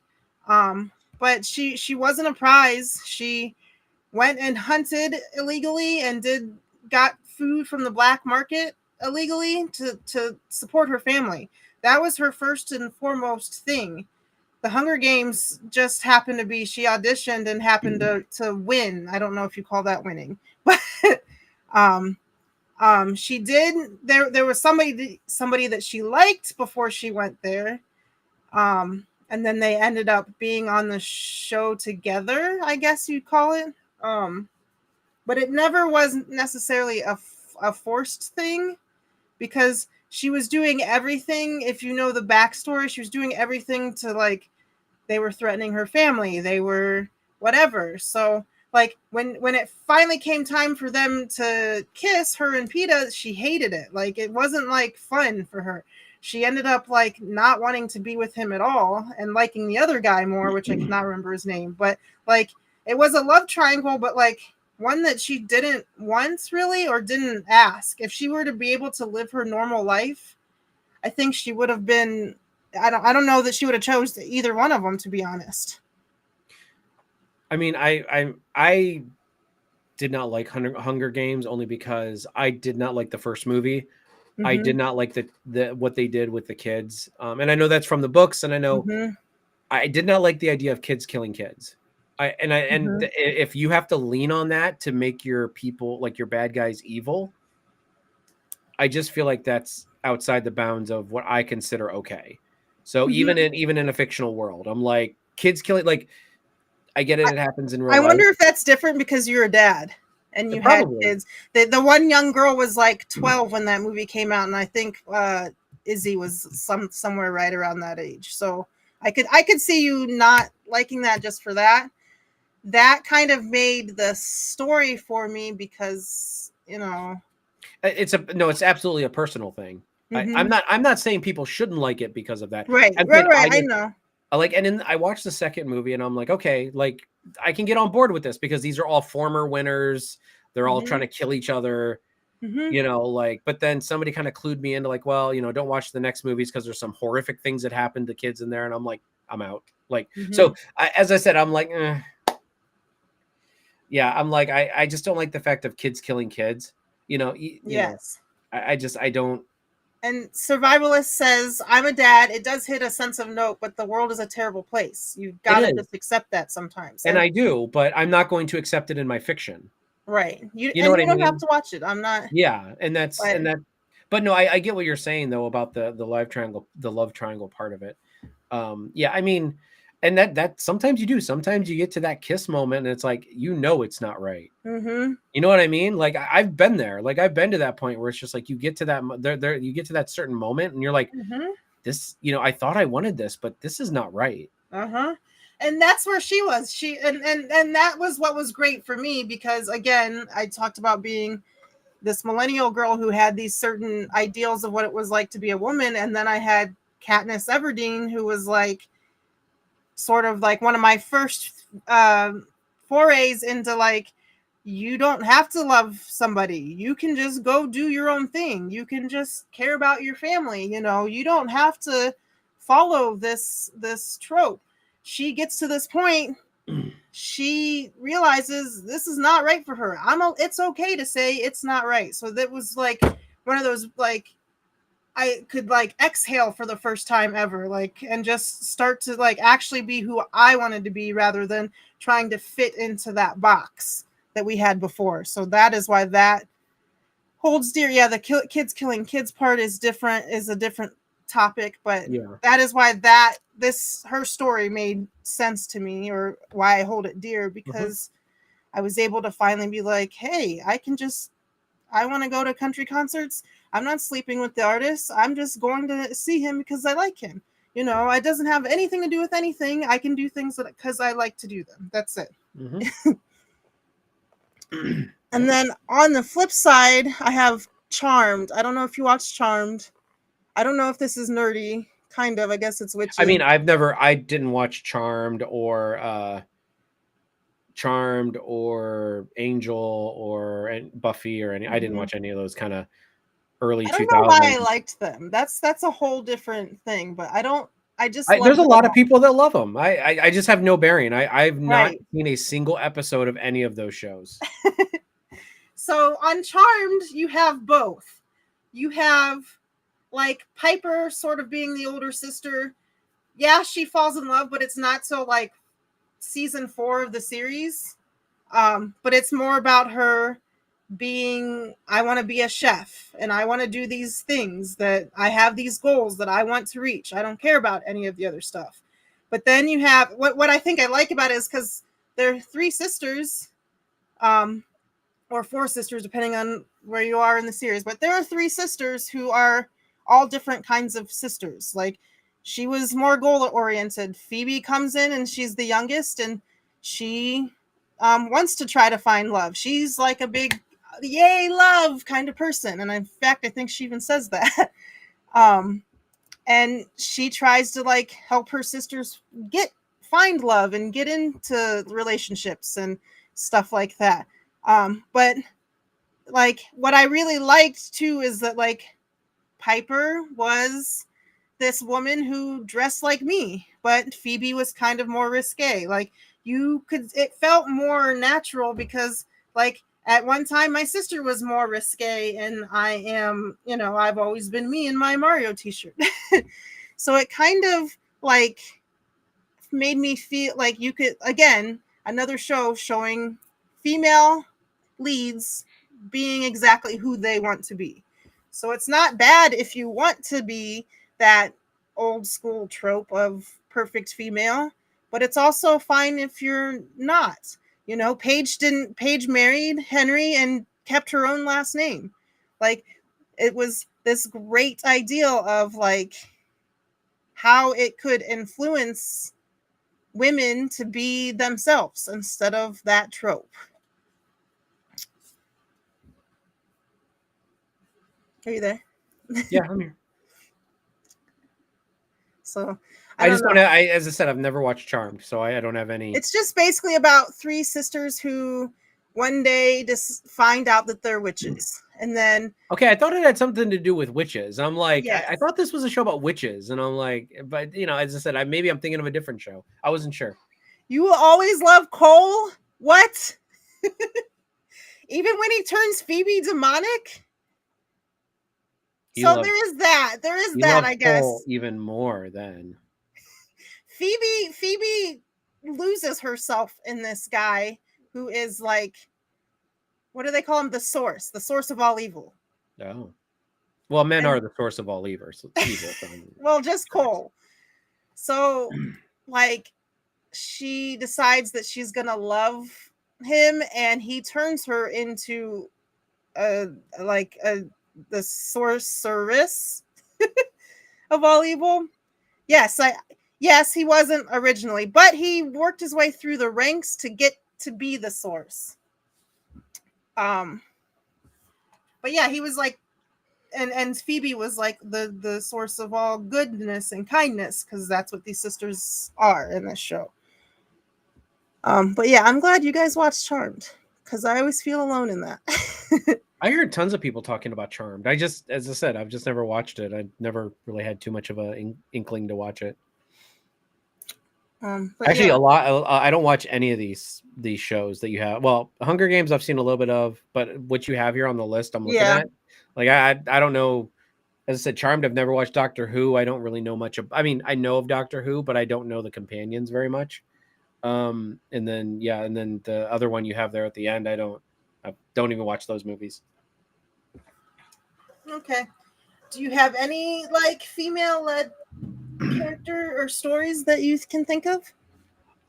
The one that I always like, and it kind of goes back to the Katniss one that you were talking about with Hunger, is Aloy from Horizon. Oh yeah. She is. I love her as a character. She is so about. She is so about the mission, and she has guys that are kind of like putting it out there, like, hey, and they're just, and she's just like, I ain't got time for this nonsense. So Aloy is one of those that always sticks out to me, and she's just like, and I mean, she does get into a romantic thing, and it's kind of unexpected, and I actually like it. You know what I mean? Like, just because someone chases you doesn't mean they have to catch you. Yep. Absolutely. All right. Let's see. This is long-winded. Are you doing okay still? Yeah, I'm doing fine. Okay. All right. Let's talk about something like The Legend of Zelda, where Link and Zelda, like, if nobody ever played the game ever, but they just know a Nintendo game, they would think that Link and Zelda are a couple or whatever. Excuse me, princess.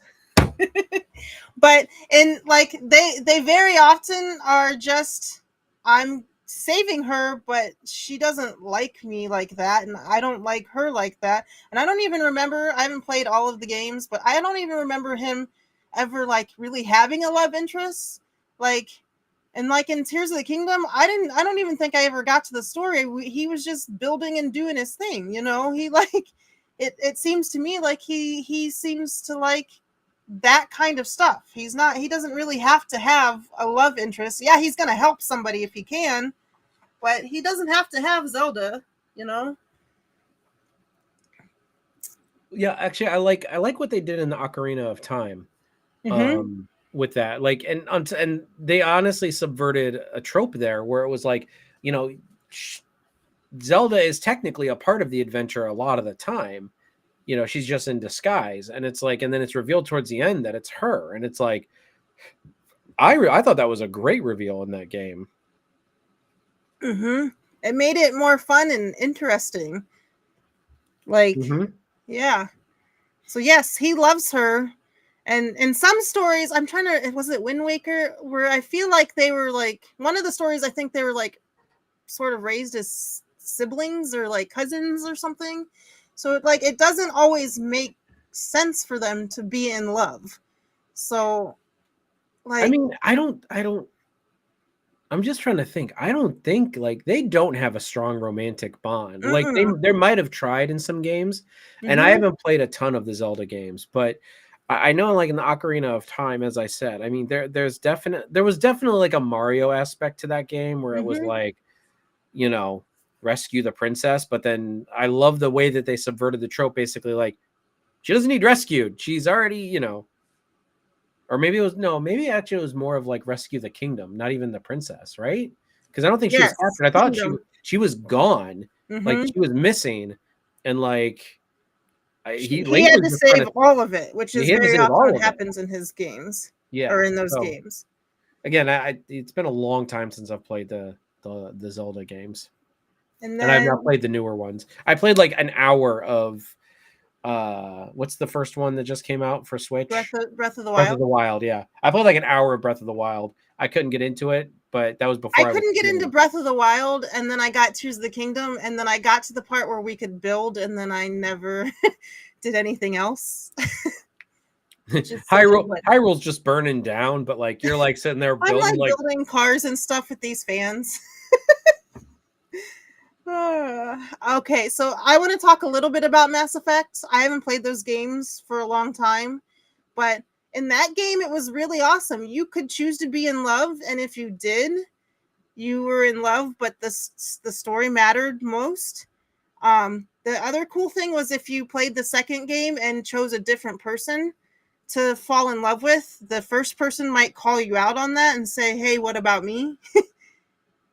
um, but you don't have to fall in love with anybody at all. It could just be about the adventure in space.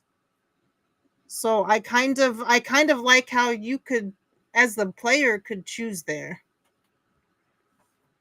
It kind of makes for, like, some people don't want to fall in love. It kind of makes for, I can just, it's more story driven. I can pay attention to this adventure. But yeah, did you watch Blade Runner? mm-mm. You're not a Blade Runner person. You should. I've seen the original, like with Harrison From Ford. 1985. Yeah, but I didn't watch 2049. Okay. So Kay falls in love with Joy. Joy is a full, what do they call them? A full robot. She doesn't actually exist, but she makes him feel like she does. So she's That's gonna be literally an AI fanicky. girlfriend's gonna be my next girlfriend. So I mean, it's gonna be one of those robots that Elon Musk is building. Oh my god. Which by side note, Elon Musk, I remember, I still think I still have the news article where Elon Musk was going to Congress like 15 years ago saying this is a bad idea. We need to control AI, and now he's part of the problem. Anyway, but yeah, so he Kay falls in love with, or falls for Joy. Joy doesn't is one of the robots. She's one of those things that doesn't actually exist, but they've gotten so good at making fake love that he can't really tell the difference. It hits him when he sees her. They use her likeness. I don't know what this even is called, but they use her on a billboard somewhere, and she's not directly talking to him. She's just being cutesy to, it's a billboard, a talking billboard. So he kind of loses his mind a little bit because, he's fallen for this thing that's not real. She's literally was made on a computer. I mean, most women aren't real anyway. I'm kidding. But yeah, so there's some different stories that are kind of cool that sort of subvert the narrative, and we're getting better and better at that.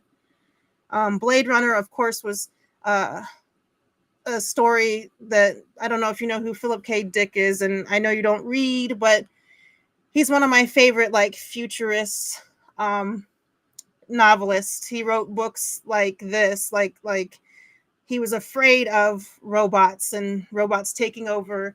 And actually, he was so scared that it put him in the loony bin because he freaked himself out thinking about this stuff all the time. But that's what those movies are based off of, one of his books. But all right, let's see. We're gonna talk about fixing the trope and how to do romance better. What makes a romance in a fantasy sci-fi actually work? Like, what are the bones? You have to be willing to accept the fact that so this kind of falls on the writers and the producers. It's like, if you're doing like a show or a book, you have to be open to the fact that your idea of what works is not what's going to actually work in the narrative of the story. Mhm. You know what I mean? Like the person, like, you know, when you first start, you're like, oh, I am definitely going to have person A and person B fall in love, you know, in this story. And Mhm. then, you know, and it's like you have to be open to the fact that that changes. Mhm. You know, like Friends is a good example of like when they kept on trying to like pound Ross and Rachel together. Mhm. You know, whereas, and I know a lot of some people don't like Friends and stuff like that, but it's honestly, there's a lot of relationship dynamics there that are actually very, very like, you know, it's very indicative of this is that they kept on trying to throw Ross and Rachel together and they did not work. They never did. Mhm. They always were I mean, I get trying to see if like they, you know, getting the chemistry, Mhm. it didn't work. But they threw them together like 2 or 3 times and I'm like, "No, I thought Rachel and Joey worked. I thought they were a great couple." Mhm. Chandler and Monica, that is a couple right there that just kind of fell in their lap and I thought worked really well. Mhm. But those are natural relationships that worked. And you have to kind of like, because I think I don't know who they were planning because they knew they wanted to get people in relationships. And the Yeah. fact that Phoebe got in a relationship with somebody outside of the main cast, like Paul Rudd coming in, Mhm. that is normal. Like Mhm. that is a nat. So Friends is actually really good, like overarching look at relationships is like you have the two that people just keep trying to pound together and they're just like these two can work. No, they can't. They really can't. You Right. know, but we have to because that's what the vision is. And it's like, no, it really isn't. Because I don't think that their vision for Chandler and Monica was for them to get together. I think it was originally going to be Chandler and what's her face? I don't know Friends that well. Sorry, I don't remember all their names. It's the lady that he was dating like in the beginning, and I can't. She has that annoying laugh. Um, and I can't remember her name, but still, But like yeah. they I think they wanted him to originally, but then like there were certain like their chemistry was so good on screen and everything. And they're like, why not Chandler and Monica together? And they did it, Right. and it worked, and it was like the perfect. It not a perfect relationship, isn't like no problems, but like it just worked. And you have to be like, if you're doing a show or a book or for something, you have to be open to something different than what you envision, because that's, as I said before, relationships are messy. Nothing turns out the way you think it's going to or should. Mhm. So that's how you fix it, is you kind of let the human condition lead like where things go. Yeah, I can agree with that. Yeah. Um, because I remember taking a college class, an English class in college. I know I said that twice, but I remember taking a class where the lady said it was a creative writing class, and she said you are you can have these characters, but you've got to almost think of them as real human beings when you're writing them, because that's the only way you're going to get a real story. This character that you're creating, he or she has their own thoughts and feelings and whatever, and to make a good character, you have to let them be. So you might want this character to fall in love with somebody, but if it's not going if it's not in her best interest, because this is who she is, don't force it. So you're absolutely right, and I've kind of held on to that. Let's see. And we kind of did that. So does this trope make for lazy storytelling? Yes. I in my opinion, yes. I think sometimes that, like as I said, they the forcible romance is definitely lazy, because that's what their vision is Mm-hmm. of what it should be, and they're just too, like, they just don't want to write anything different. Mm-hmm. And honestly, that's lazy, where you're like, if I'm writing something and I see a relationship going differently, then you have to be malleable and like make that work, because that's kind of honestly makes more sense than what you originally intended. Mm-hmm. That's just like, I'm trying to that's like with the I think the Harry Potter thing with Hermione and Ron, Mm-hmm. I I don't know if that was her original intent, like was for Ron and Hermione to end up together, or if she just didn't want Harry and Hermione to wind up together. She said later on, I remember her saying something like, I should have made Hermione and Harry end up together. So I don't know what her thought was at first, but later on, a few, like 2010, I think she said this, somewhere around there. She's like, I guess I really think I should have made Harry and Hermione end up together. I wouldn't have minded a kiss between them, like, like movie wise, like when they're in the forest and they were actually hinting like maybe a kiss, and then maybe them being like, no, this isn't right, or Right. something like that. Like that's okay. That's Where messy. Ron is going crazy. Yeah, that's messy, and that is the human condition. I could get that. But like it definitely was a subversion of the trope that I really appreciated when it was Ron and Hermione together, not, and then you had Harry and I would have, if you would have told me in the beginning that Ginny and Harry would wind up together, I'd have been like, what? Like, not that there's anything wrong with Ginny, but I'm just like, I never would have seen it coming. Yeah. I never would have seen it. I didn't even realize it was happening when it was happening in the movies until like all of a sudden, and I'm like, wait a minute, they're together? Yeah.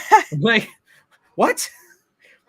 So I don't know. I think it would have been lazy for her to like just throw Harry and Hermione together. Like, I think that would have been lazy. I think she would have been like, well, this is what everybody wants.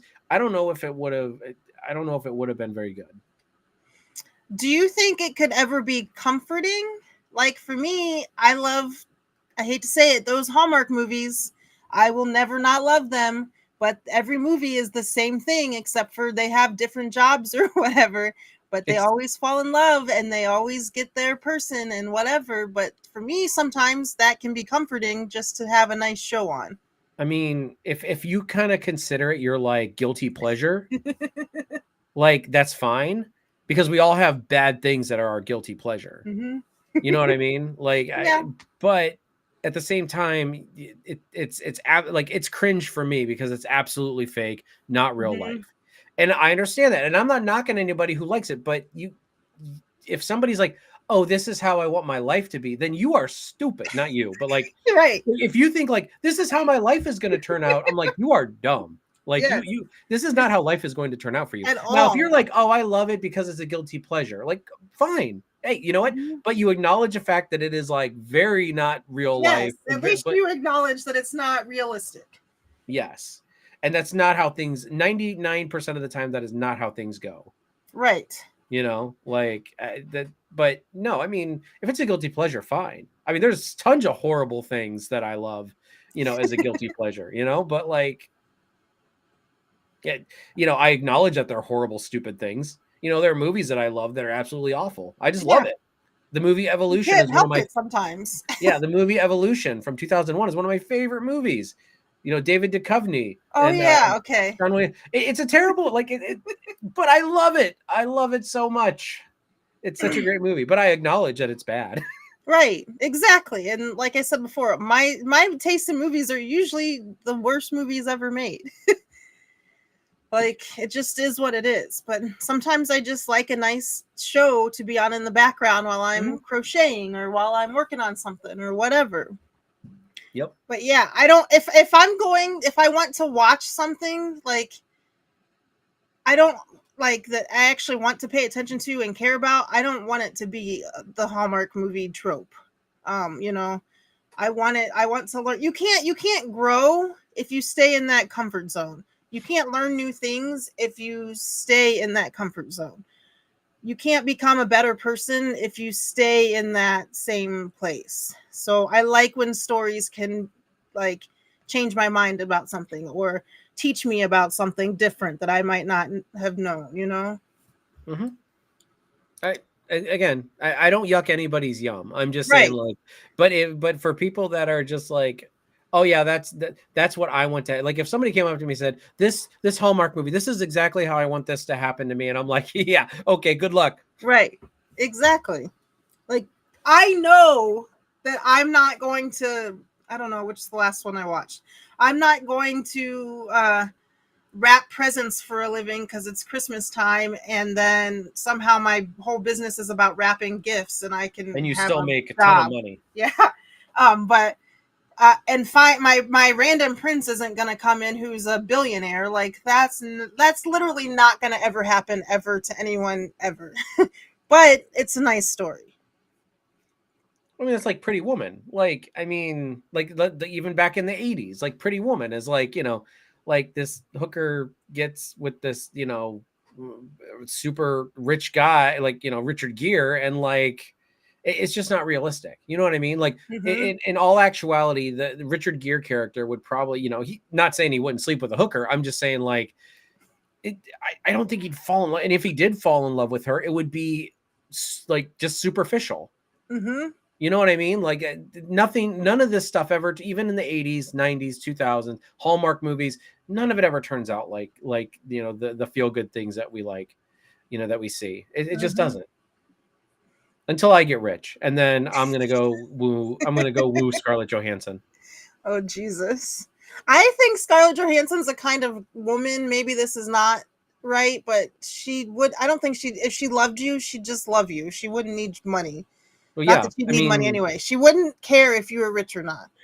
no, I get that impression too, because when she was with Ryan Reynolds, uh a lot of like she wanted to scale back a lot of things with Mm-hmm. between like so they could be married, and just like she was more of a homebody. She wanted to be home and married, and Mm-hmm. he wanted to be out and doing things and doing projects and everything like that. Like for him it was like a lot about money. And I'm not saying that Ryan Reynolds is like selfish about money. I'm just Right. saying like, but like I, now that she's with like what's his name, not Michael Costa, that's from Daily Show, Colin Yost, right? I think Oh that's his yeah, name. yeah. I know Yeah, him now. like he's popular on SNL, but he is by far not like He's not so, going out and doing things. He does SNL and works and does that, but then he probably goes home to her at night. yeah, and but she has said like there have been several sources that have said yeah, like they were just two different types of personalities, whereas she wanted to be home and married, and Mm-hmm. he and Ryan always wanted to be out doing things, being a social butterfly, like all that stuff. And it's like and like that Scarlett did not like that. Mm-hmm. Like she liked being home and doing things at home, and that's why their marriage didn't work out. That's what And then that's what led to things with like with not Liv Tyler, what's her name, Ryan Reynolds' new wife, I don't remember her Oh, name now. Blake Lively. Blake Lively, yeah. Like so that's what led to that, was because like obviously Blake and Ryan are similar. And you know what, more power to them. If you find somebody who's, and I don't know if there was an affair in there, I don't know, and that's all wrong, but I'm like, if something's not working out, acknowledge it and either fix it or move on. Mm-hmm. That's like with me with my relationship that I had for 6 years. It wasn't working. So we talked about it and we decided no, we need to move on. And that Mm-hmm. was it. 2 weeks later, we were separated. She moved out, like no fuss, no muss. And that's how adults Yeah. need to act. Okay, we're gonna skip down to closing thoughts and why this matters. Why is it important to rethink romance and sci-fi and fantasy and video games and whatever?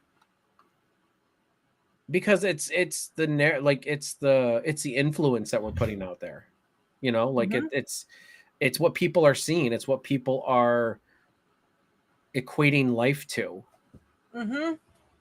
And at least in America, I don't know how it is for the rest of the world, but sometimes life, especially in Northeast Ohio, life was so bad for me. I had 3 jobs. I had, all this responsibility and never And she had enough to of work with me, anything. which is pretty bad. I needed an escape. So if I'm escaping to this show and it's got these same old tropes in it, I'm thinking then it's putting unrealistic ideas in my brain of I'm supposed to find a guy like this, or this is how life is supposed to be. When clearly it's not, because my whole world seemed to always be burning down around me for a while there. Yeah. I mean so for me, I mean that's during my divorce. I mean, so not saying anything bad about my parents, but for me, like my parents are still married. They were married. Like they didn't fight a lot in front of us. I don't ever Mm-hmm. remember them fighting very much, besides maybe spatting here and there. Mm-hmm. So when my marriage was falling apart, I had no idea how to handle that or Mm-hmm. react to it, because things were falling apart and I had no idea like what I was doing. And that's because, like, as I said, like, I had this picture perfect idea of a marriage and what it was and what it should be and how much I should fight for it, which I fought for my marriage way too long. Like, like when I should have Mm-hmm. walked away prior to that. But that's like real life, and I'm not blaming my parents. My parents are wonderful. Don't get me wrong. But I'm just saying, it's like, I didn't know like what to do because my marriage was falling apart. Right. And it's like, I had no, I was literally a broken, like, person, because just Mm-hmm. everything was falling apart. I had no idea what to do, no idea how to handle it. And there's no movies, especially back then, that showed that. Yeah. Like, or if Not popular if ones at somebody least. was in that situation, they glossed over it and he found another person or whatever real quick. Yeah. Like, so you couldn't even jump into something and have And it that, help you in such a way, you well, know? and 9 times out of 10, most of those movies were about before relationships even start. You know what I mean? Mm-hmm. Like, so like the build up to the relation, they don't show what happens after they've been married for a while. I mean, there's probably examples out there of movies that do that, but it's Yeah. like usually in those like if they have a sequel or whatever, like, their marriages, are still together. They don't have like the first movie where they get together, and then the Mm-hmm. second movie is like where everything is falling apart and they divorce. You know what I mean? Like, Mm-hmm. you don't get that. Yep. So And so you're kind of just lost, and that's one of the frustrating things. And this is why, if anybody's out there still listening and you're writing stuff, make sure you think about that, because we need something to hold on to, and it can't be this romanticized trope for the rest of forever, because it doesn't work.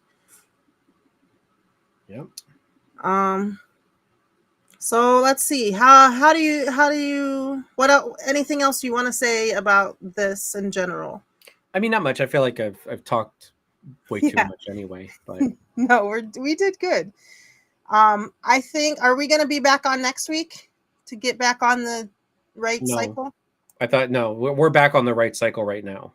Okay, so we're only going to have one for March, which is fine. But Yes, but we are okay. back on track, so we should be back on April 5th. Okay. April 5th at 1 p.m. We need to get better at like planning at least the next one, or at least having an idea of what the next one is so we can talk about it at the end. But we will see you guys back. We'll let you know on our socials. So like, we posted our links at the beginning, but like, find us on Blue Sky and find us on Twitter and find us on Facebook, and we'll tell you what's going on between now and then. Or if you pay $29.99 per month, we can. Christ.